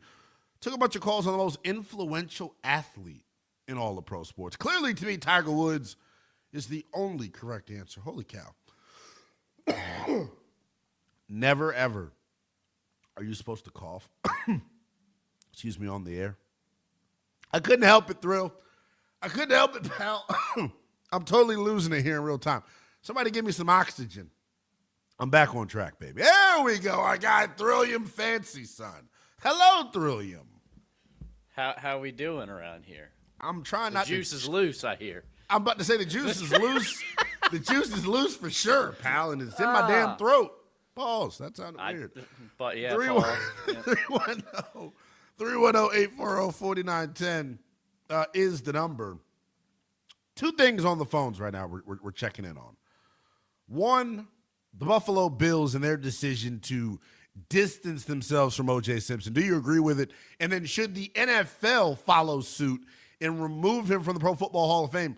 And then secondly, since we're talking about troubled stars, Grizzlies point guard Ja Morant, as recently as 18 to 20 months ago, widely considered one of the top 5 guards in the NBA, and then also one of the faces of the sport, arguably the face of the sport. When you think about the shoe deal, you think about his jersey sales, you think about his social media following, and then him popularizing the gritty at the NBA level. The kids love Ja Morant. Love Ja Morant. But when you get caught flashing a firearm on Instagram Live twice in the span of 6 months, the NBA no longer wants you to be its face. His issues, though, to me, stem beyond the basketball court, clearly, right? The off-the-court stuff for Ja has been detrimental for him, obviously, putting himself around the wrong people. It's frustrating because if you're Ja Morant, right, it's difficult to separate yourself from your background and where you come from. It's very difficult to find a new friend group with all of your newfound fame and success. It's a very difficult thing to do. So I empathize with Ja Morant when it comes to that. I blame the people in his circle, though. He's your breadwinner. He's the guy. Protect him from himself and others is what I would say. It feels more than anything have failed him. When it comes to Ja Morant, though, our guy Brian Windhorst let us know clearly Ja Morant not going to be a member of the Memphis Grizzlies moving forward. We don't have to play it, Andrew. I can do my best Brian Windhorst impersonation here. Wendy saying, yeah, it's almost a foregone conclusion that Ja, right. It's almost a foregone conclusion that Ja Morant has played his final game as a member of the Memphis Grizzlies. And look, this isn't about talent. This is about the Grizzlies not wanting to align themselves with Ja Morant any longer. Something that I understand at this current juncture. When it comes to Ja Morant, though, we know the ability of the young man, right? Drafted back in 2019 for his career, averages 22-7. The brother can play.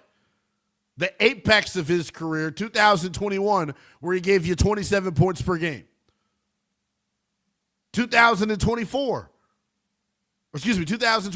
yes, when he played just 50 games, gave you 23 points per game. So clearly he could play. The question is, do you have confidence in him turning his career around? Last time we saw Ja Morant, with this past year, saw him for a span of 20 games, and he averaged 19.5 points on a career-low 41% shooting from the field. And it's got people talking crazy out the mouth about Ja Morant, calling him a bum, saying he's washed, saying he's this, saying he's that. My question is this for you on the phones. One, do you think OJ should be removed from the Pro Football Hall of Fame? And then two, do you have any confidence in Ja Morant and his ability to resurrect his career? 310-840-4910.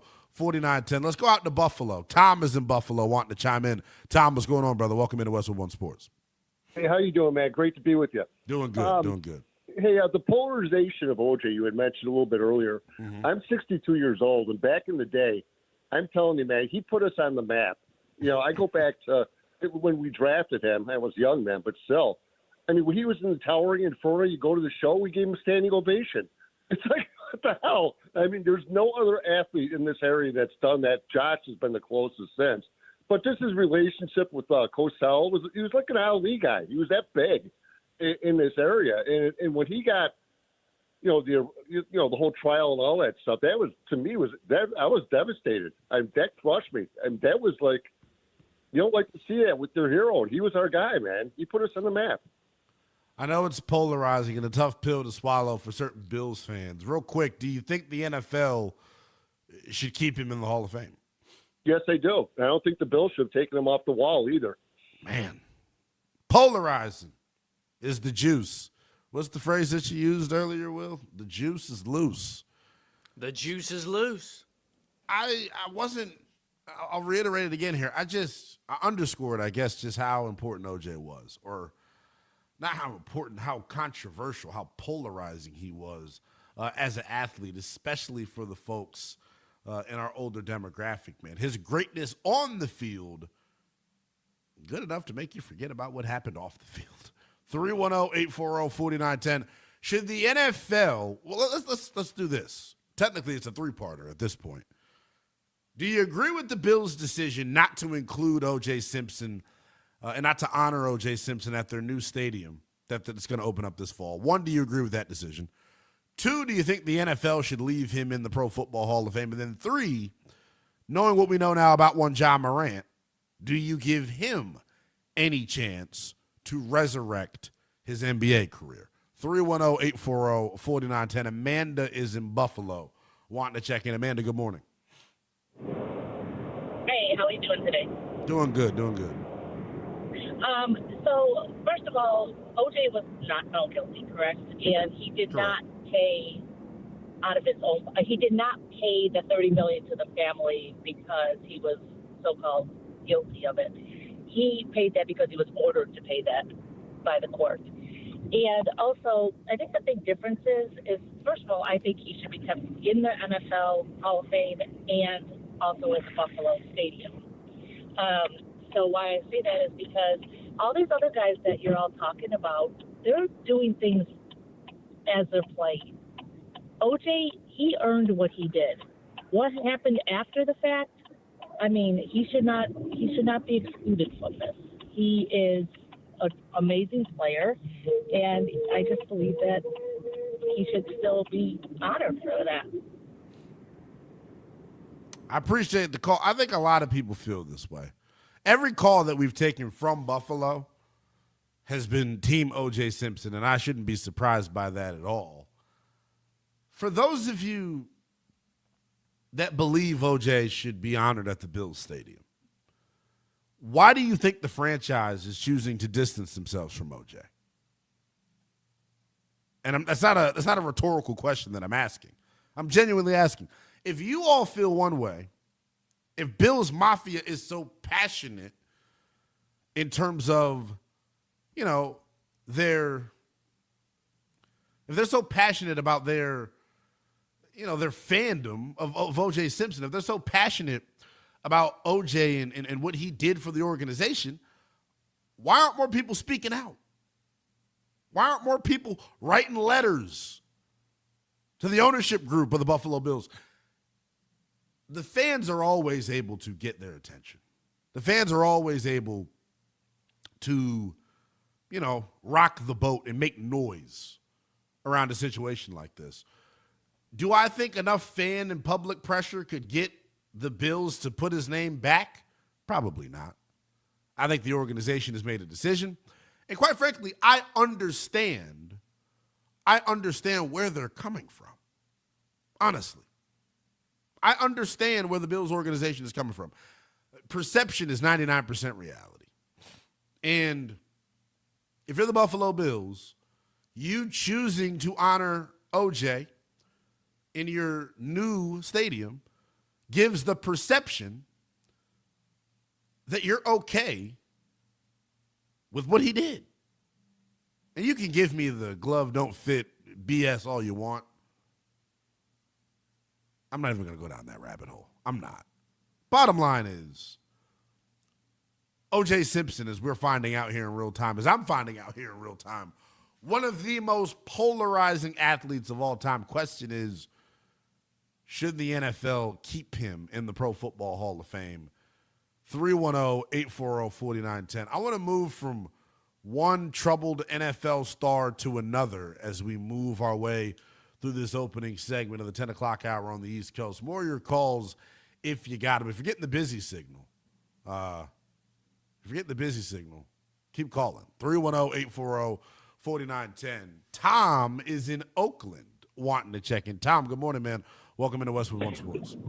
Yes, good morning. I'm on my way home. I'm a police detective in the city of Oakland. I am leaving. I heard your question that was proffered, and I am of the opinion Mr. Simpson, under no circumstances, should be removed from the Hall of Fame.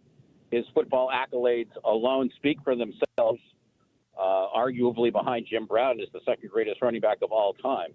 Now, with respect to the Buffalo Bills, private organization, I could see, I can understand their logic, but let's remember what this is about. I mean, he was acquitted of the double homicide, and then convicted of the, false imprisonment, extortion, or kidnapping charge in Las Vegas. Those were felonies. And there's a distinction between that and some of your callers who brought up misdemeanor drunk driving convictions. Although I would go ahead and point out that I think the guy in Los Angeles, St. Louis, the defensive tackle, I don't know, last name was Little. I think he had a vehicular manslaughter that was related to drunk driving. I don't know if that was a felony though. Should he be removed? No, I'm a history guy. You show all sides, the good, the bad, and the ugly. As far as Buffalo wants to go ahead and do it, private organization, private team, but they're under no circumstances does Simpson get pulled from the Hall of Fame. I appreciate the call and perspective, man. Just from hearing from Bills fans, if this was to happen, if the NFL did make the decision to remove OJ from the Pro Football Hall of Fame, people would be in Canton rioting. That's what it sounds like to me. Sounds like to me if the decision was made by the NFL to remove OJ from its Hall of Fame, people would be in Canton, Ohio with pitchforks and blowtorches, ready to burn the whole damn thing down. And honestly, I respect the passion behind the player, if I'm being real. I respect the passion behind the player. Do I necessarily agree? I see both sides of it, is what I would say. I love the perspective that the last caller just provided, talking about its history, man. You show the good, you show the bad, you show the ugly. If you're looking at it through that lens, I pick up what you're putting down. I get where you're coming from here. 310-840-4910 is the number. I think the more interesting conversation here is the Bills and their decision to, kind of disassociate themselves from him. If the NFL is choosing not to, if the NFL is choosing to associate themselves with the Jews still, why isn't Buffalo? Can we add that layer on to our talking text line question here? Buffalo clearly saying, not rocking with him, don't believe in what he stands for, yet the NFL isn't. Why? 310-840-4910 is the number. There's so many calls here. I want to get the chance to let all of you participate here. Let's go out to Detroit. George is in Detroit wanting to check in. George, what's going on, man? Well, everything to OJ happened after he got done playing, not while he was playing. With the CTE and everything scrambling their brains. Are you trying to use CTE as a cop-out for O.J. Simpson, pal? I've heard it all. I've heard it all. It's a cop-out. I'm not saying it's a cop-out. I'm just saying if they want to cancel everybody for God stuff almighty. they do after they get done playing. Well, hold on. Well, the Hall of Fame you don't get inducted into, brother, until when? After you're done playing. So I think it's fair that they're held to the standard after the fact. I don't see anything wrong with that. Well, you got a point there. I appreciate the call, man. I hope to hear from you soon, brother. 310-840-4910. Let's go to Dave in Tampa, who wants to chime in on Ja Morant. Remember, I want you to chime in on Ja Morant as well. According to ESPN's Brian Windhorst, he's likely played his final game as a member of the Grizzlies. Do you have confidence in Morant being able to turn his career around? Dave, what you got for us? No, yeah, see if you agree with me. I definitely think so. Let me glance over what he got himself into. When you're a gun owner, the least people that know that you have a gun, so it's simply his ignorance as far as, how to have a gun. But no, moving forward, see if you agree. He's more like a 27, 6, and 7. He's just got, you can't escape his talent. So I think if he gets with a good team, he's going to excel, and I want him to excel. Is there a certain team that you have in mind for him, my friend? Well, when you said, I don't know how these things work and how he could get him, but I think if he got with a veteran like the Greek Freak, somebody to just kind of keep him in check. A big brother, so to speak. Hey, see, just one of the unique things about Ja, where I love him, is he's right-handed, but when you watch his game, half of his shots, he goes left-handed. Ambidextrous finisher, one of the best guards in the game. I don't think there's any doubt about it. To your point, though, you got to put him in a situation where there's a big brother in the room. Yes. I appreciate the call as always, man. 310-840-4910. What do you make of the Buffalo Bills distancing themselves from franchise icon O.J. Simpson? He is not going to be honored at the new Highmark Stadium. Do you agree with the decision to not honor him? And then, 2, Ja Morant. Got an update on him from ESPN's Brian Windhorst. Wendy saying Morant more than likely has played his final game as a member of the Grizzlies. How confident are you that Morant can turn his career around in another city? Your call's next. U.S. men's national team has wrapped up group play. Up next, the round of 32 on Wednesday. How far can they go? Let's find out. Westwood One Sports.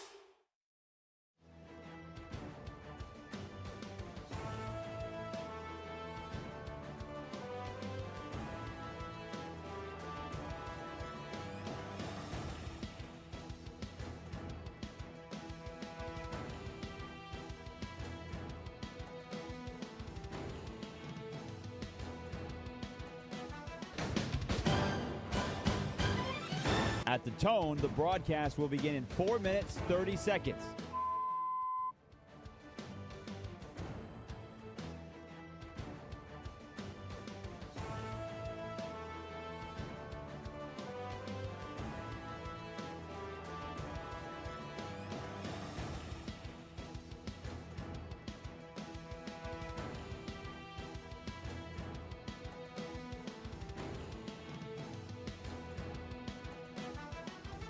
At the tone, the broadcast will begin in 4 minutes.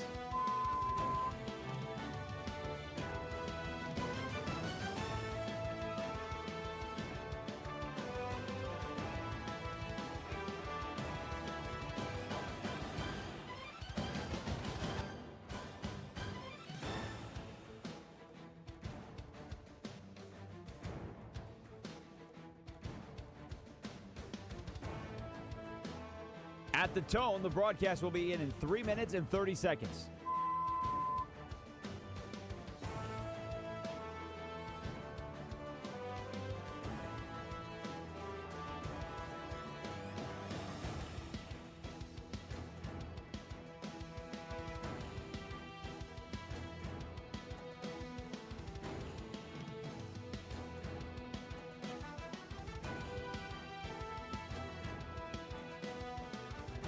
At the tone, the broadcast will begin in 3 minutes.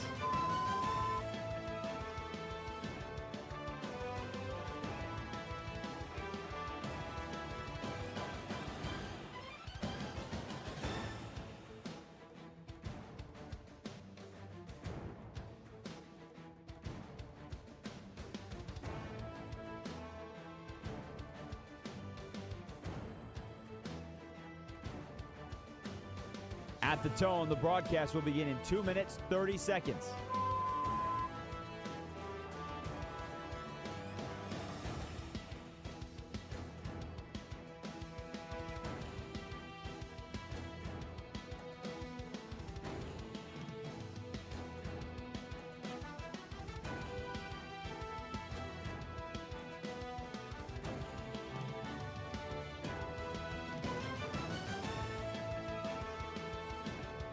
the tone, the broadcast will begin in 2 minutes.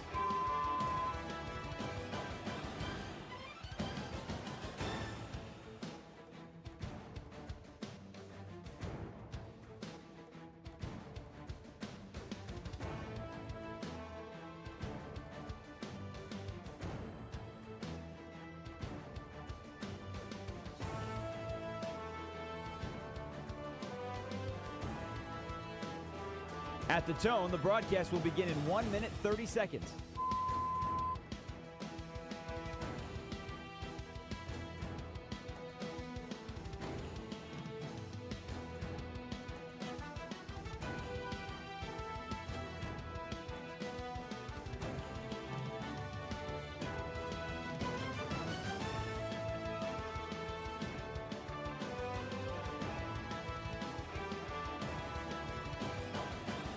At the tone, the broadcast will begin in 1 minute.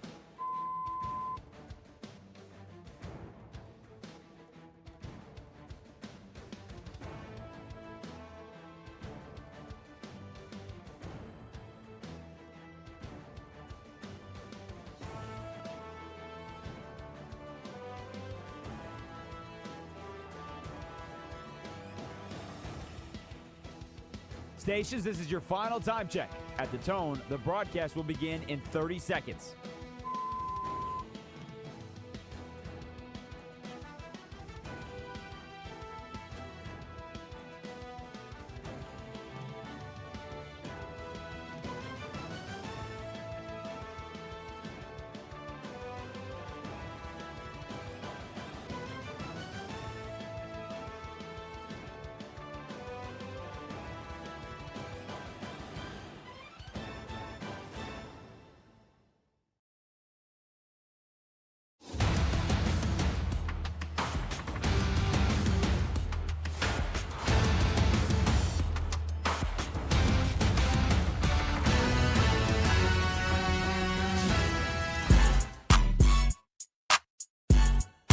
Westwood One Sports presents Linnell Willingham.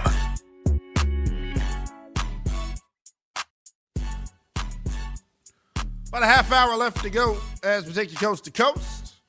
Here on Sunday Morning Sports with the youngest of Charles and Willingham. A lot more to get into, including this. You see my background. If you're watching us and streaming us on YouTube, you can do so. Just search Westwood One Sports Night on YouTube. On X, it is at NELL_BTP. If you're looking at us on the X stream or on the YouTube stream, you see my background is a bunch of Commanders gear. I'm a huge Washington Commanders fan. There's a certain receiver out in the Bay Area that is scratching and itching to get his way and make his way to the Washington Commanders out here in the DMV. It is one Brandon Aiyuk. He has been advocating for himself via social media. We'll let you hear his latest video outburst coming up a little bit later on in the program. 310-840-4910 is the number right now. Two-parter for you on the phones. One, do you agree with the Bills' decision to distance themselves from O.J. Simpson as they get ready to open up the new Highmark Stadium out in Buffalo? They're going to be honoring legends in the team's family circle outside of the new stadium. That area going to display history about the Bills organization as well as Western New York. According to Bills president of business operations, Pete Guelli, he said this in a statement, quote, "We have made the organizational decision that he is not a fit to display inside our new stadium and family circle." So in lieu of that, on the phones, I'm asking you this. Do you think Buffalo's making the right decision? Second part of the talk and text question is this. I want to let you hear, if you're just now joining us, I want to let you hear from ESPN NBA insider Brian Windhorst. He had this to say about the future of Grizzlies star guard Ja Morant. It's not really a question for the Grizzlies. They're going to really try to trade him. I think we probably have seen the last moments of Ja Morant in a Grizzlies uniform. It just depends on how it's going to play itself out. They are looking to totally reset their franchise. Cam Boozer's selection at number 3 is part of that. They've had difficulty finding a trading partner for Ja Morant. There's not that many teams that need franchise point guards, quite frankly. A lot of them just drafted them last night that they want to develop. The one thing the Grizzlies have on their side that they could use in a Ja Morant trade would be a $29 million trade exception, one of the largest trade exceptions in the history of the NBA. Guys, I just can't believe that we're at this point when it comes to Ja Morant. One of the biggest falls from grace that we've seen here in recent memory in the NBA. When you think about where and how he was viewed at the height of his career and how he's being viewed right now, you heard Brian Windhorst. They can't find a trade partner.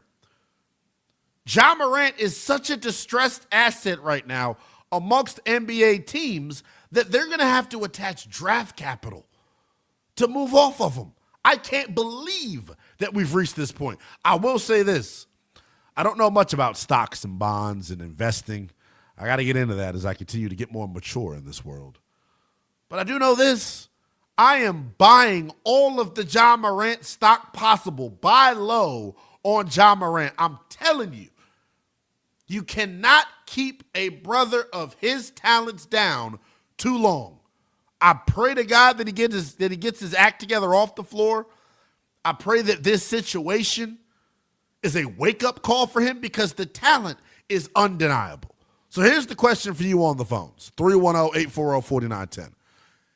As far as O.J. Simpson goes, do you agree with the Bills' decision to distance themselves from O.J. Simpson and not honoring him in their new Highmark Stadium? One, do you agree with that decision? And then two, knowing what you know about Ja Morant, Brian Windhorst saying, yeah, he's played his final game as a member of the Grizzlies.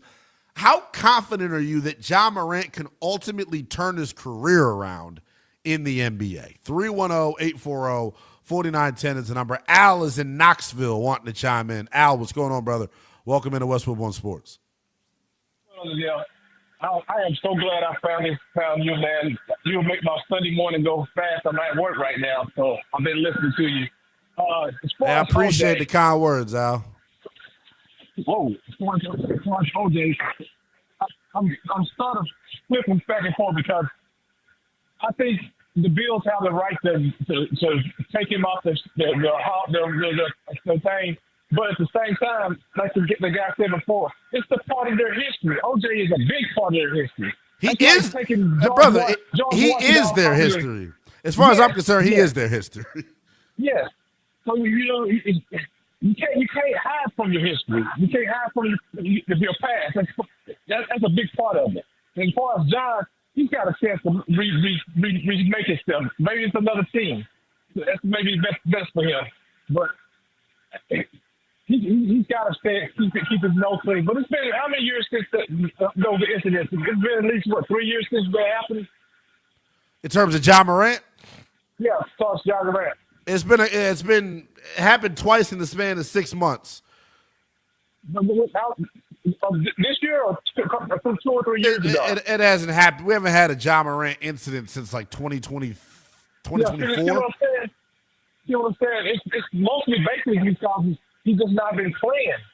And Memphis He's gotten hurt, and he had to suffer the suspension. Do you think he'll turn the career around, though? Yeah, definitely. I think sure.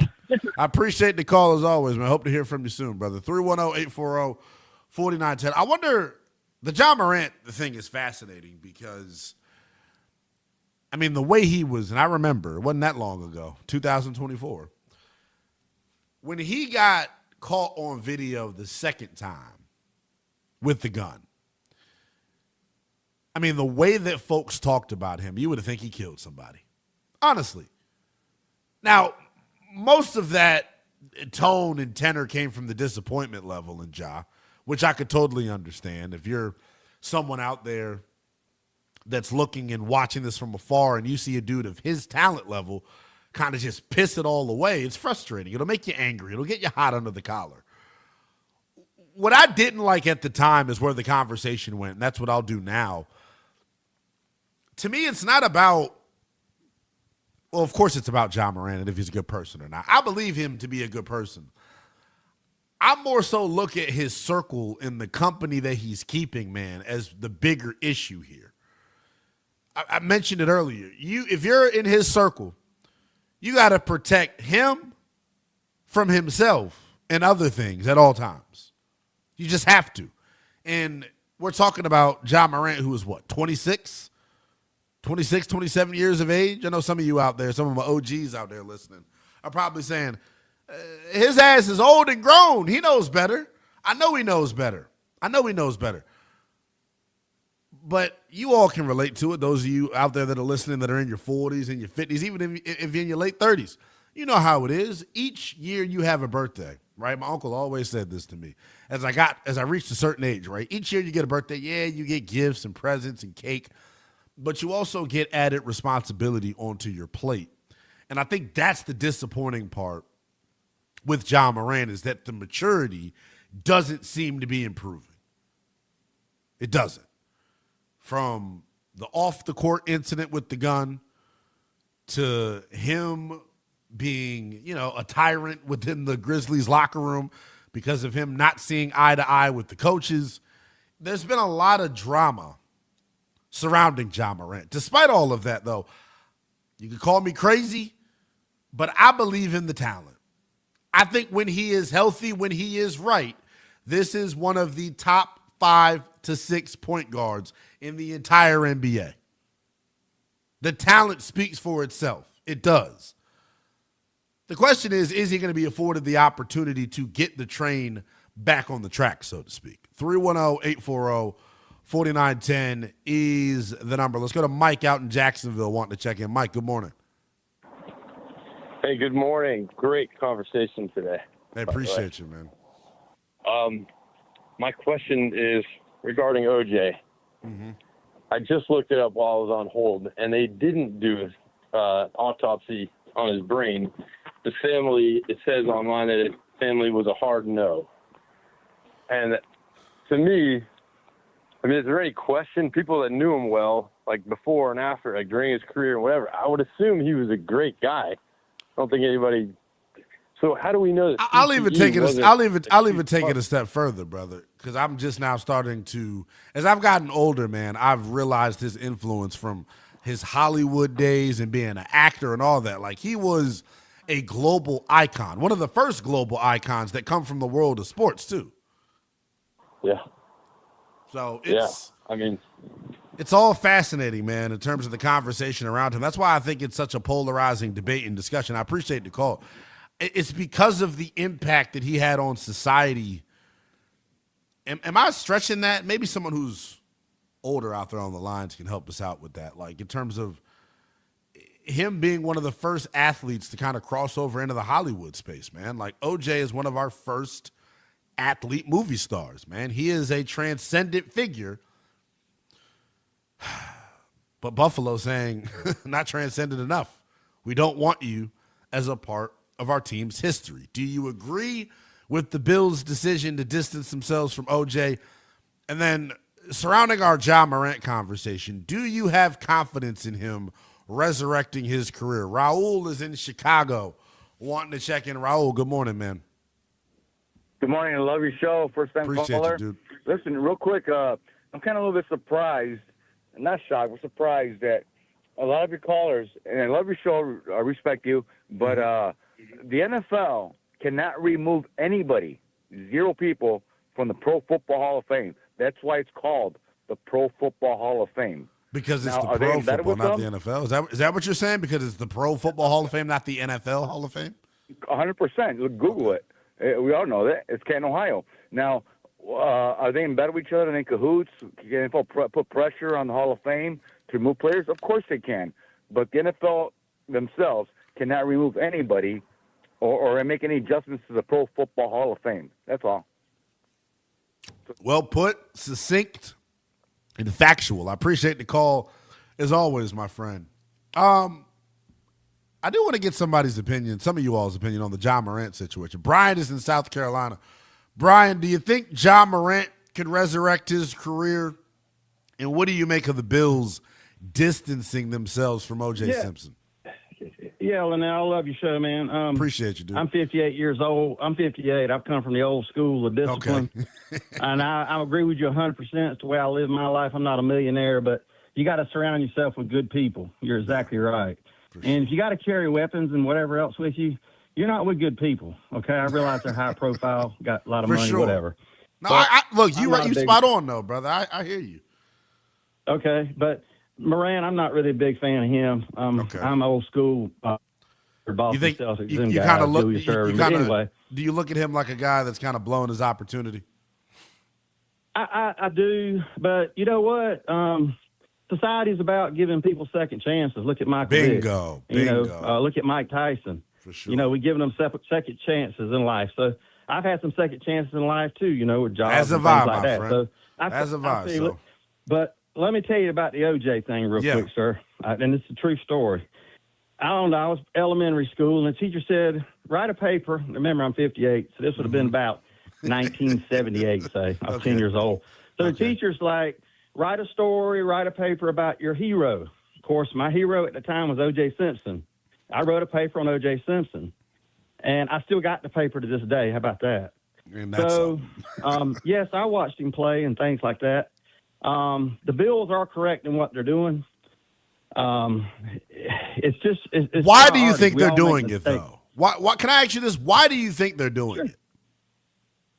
Why do I think they're doing it? Yeah. I don't think they're doing it to try to appease people. I think they're just doing it to. Right. That's a good question there. That's the thing that I can't get to the bottom of, brother. Is like, okay, because you had him up in the other stadium for all those years. Is my thing. Right. So I don't know. I don't know if it's a money factor or what. Maybe it's a sponsorship thing. Look at the attention they're getting.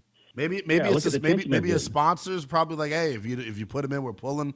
I don't know. I appreciate the call though, man, and appreciate you checking in with us, buddy. 310-840-4910 is the number. We've gone through 2.5 hours of this show, and we still haven't answered the question of why. Why is Buffalo choosing to distance themselves from the juice? Why is Buffalo getting loose from the juice? For obvious reasons. I wonder if there's that's like the last caller was alluding to. Is there a sponsor that's maybe looking like, hey, man, I'm not willing to, be part of your – maybe it has something to do with the naming rights deal. Maybe Highmark is saying, no, we can't have ourselves associated with OJ. I don't know. I do know this. This conversation – I've taken a lot of calls on Sports Talk Radio, and y'all know how I get down if you listen to me regularly. I am not afraid to dip my toe in uncharted waters, right? No fear in this deer. I only call myself a deer because it rhymed, I promise. I am not agile. Well, for my size, I am. But no, you all have just been awesome and transparent with it. I love that we've heard both sides of the coin in terms of those in favor of him being in the Hall of Fame, him being honored by the Bills, and those that aren't in favor. Is it fair to call him the most polarizing athlete of all time? I think we've reached that territory with him. People, and look, even if he did get convicted, I don't think it would have changed how folks view it. I don't. I think the love for him from Bills Mafia, because he was the first real star of the Buffalo Bills and their organization. So I totally get the loyalty, but at some point, man, you gotta check your moral compass. Well, think about this, Linnell. He was found innocent, and that didn't change people that thought he did it. Right. Their opinion. So, I mean, to your point, you can really argue the other way. If they did convict him, it's like, well, they're still going to be screaming to the rooftops, no, he didn't. He didn't do it. Because people... So it cuts both ways. I was going to say something. You feel how you feel. I know. Look, I'm going to ruffle some feathers here with you when I say this. Uh-oh. You know who he's similar to. You know... What are you about to do? You know who he's similar to. Him and the man in the mirror are the two most polarizing figures, man. Oh! It's the same thing with Michael Jackson. People, he wasn't acquitted or wasn't wasn't proven guilty, yet people still have their thoughts on it. I just wanted to poke you because I was thinking of our guy Josh Graham for a second, and I know how hard in the paint you go for fired up on that. I know how hard in the paint you go for the King of Pop. 310-840-4910. We'll wrap up the calls, plus give you the latest chapter in the Brandon Aiyuk versus the San Francisco 49ers saga next here on Westwood One Sports. NFL training camps open in 1 month. Yes, you're allowed to get excited. All going through it together. Let's go. It's almost time to pull that jersey out of the back of your closet. Here we go. Westwood One Sports.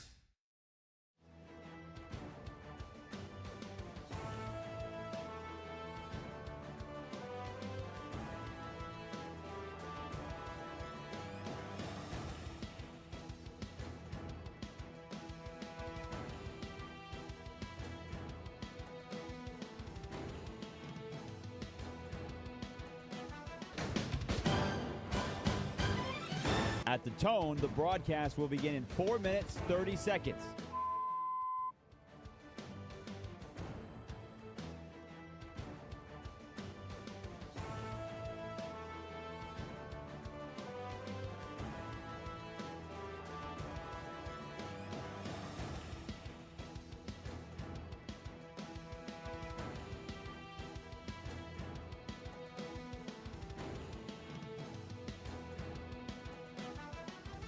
At the tone, the broadcast will begin in 4 minutes.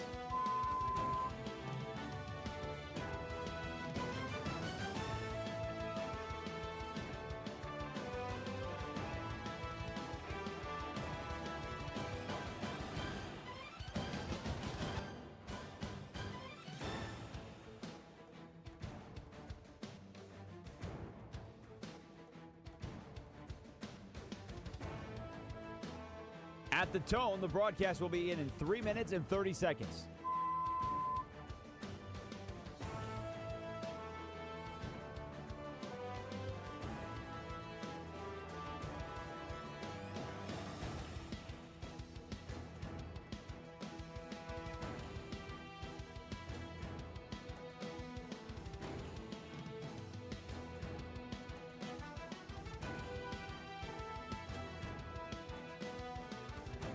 At the tone, the broadcast will begin in 3 minutes.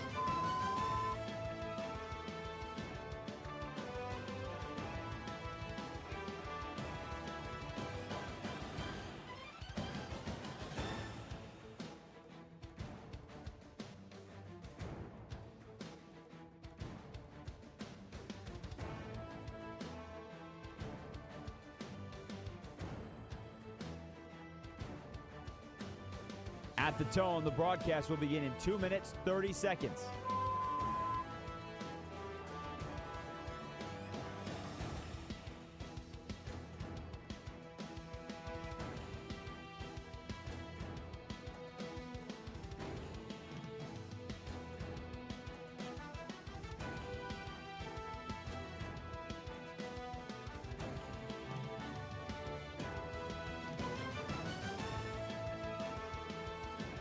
At the tone, the broadcast will begin in 2 minutes.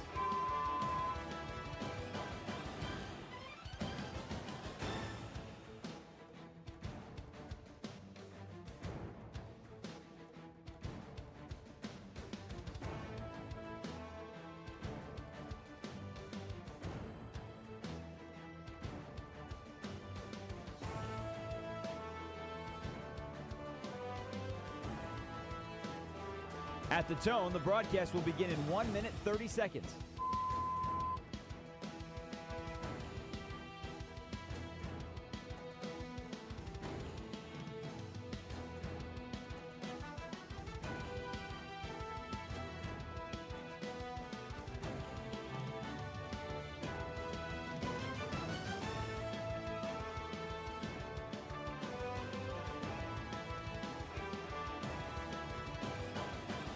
At the tone, the broadcast will begin in 1 minute.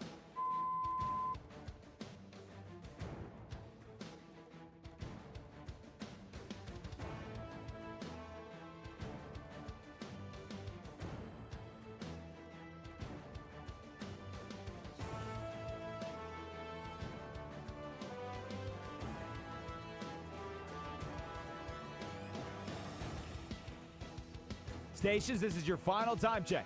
At the tone, the broadcast will begin in 30 seconds.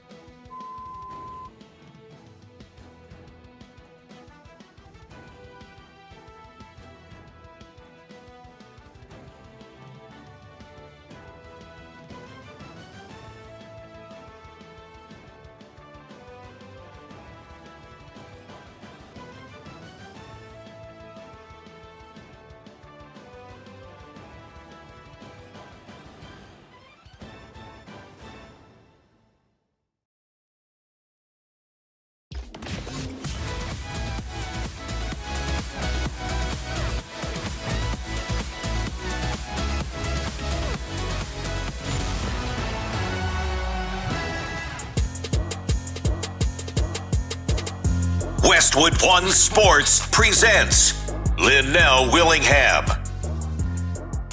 I know. It's awful. We only have one segment left together. How are we going to survive the rest of the weekend? You just keep it locked here on Westwood One Sports. You'll be all right. 310-840-4910 is the number. I mean, there's a reason we call ourselves the People's Show. Phone lines have been lit. I got a text from somebody on Twitter. Not a text. I just sounded old by saying I got a text from someone on Twitter. I got a tweet. Someone added me. They hopped in my mentions and said, Linnell, I've been trying to call in for an hour straight. I can't get through. You know why you couldn't get through?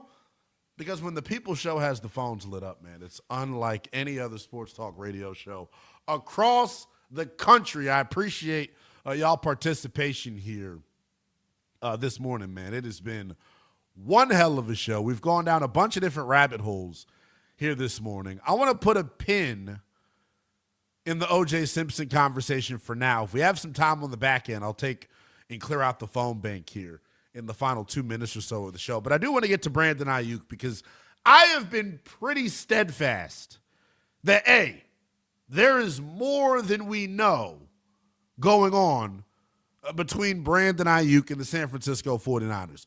The disgruntled Niners wide receiver hasn't been seen at the team facility since October. The narrative that's been spun out there by most folks in the national media is that Brandon Aiyuk quit on the San Francisco 49ers, that Brandon Aiyuk took his ball and went home. People saying he's got CTE. He's got mental health issues. He's a bad apple. He's a bad teammate. I have called poppycock on all of those allegations throughout the entirety of this process. When you're negotiating a contract, when you're a football coach or a coach in any sport, the most important trait is having the discernment of who you can pat on the back to get your message across and who you got to stick your foot up their ass to get your message across. I think Brandon Aiyuk is a guy that you got to pat on the back. He's a little sensitive. I don't even want to call him sensitive, though, because I don't know what was said. I don't know what Kyle Shanahan said to him. I don't know what John Lynch said to him. I do know this. Those negotiations back in the summer of 24 got uber contentious between Aiyuk and the Niners. And that is why ultimately we're in this spot right now. Taking a step further, he tears his ACL in the moment he's on the surgery table. Boop, boop, boop, boop, boop, boop, boop, boop. Hello? Respective teams out there across the NFL, will you take my broken wide receiver immediately? They didn't even wait for him to heal up or for the damn sutures to dry. Come on. They immediately started shopping him. That relationship, to me, cannot be salvaged. We know it based off of what John Lynch said, saying, quote, he'll never play another down as a member of the 49ers. Through the entirety of this process, though, I thought Brandon Aiyuk has done a terrible job controlling the narrative by not being more outspoken. Well, in the past week and a half, 2 weeks, not only has he been outspoken, he's been downright ignorant on social media. Last night was like it's like the final chapter in a trilogy. His latest social media post where he finally told his side of the story. Take a listen to Brandon Aiyuk's side of why he no longer wants to play for the Niners. General manager gonna pull up to my house. Oh, weirdo. Like, bro, don't pull up to my house uninvited, boy. Shit, it ain't safe. Little But I knew his ass was gonna do it.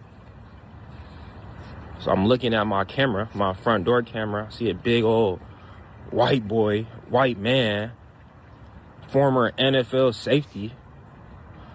And I'm like, oh, hell no. And I know my wife is about to be back home soon.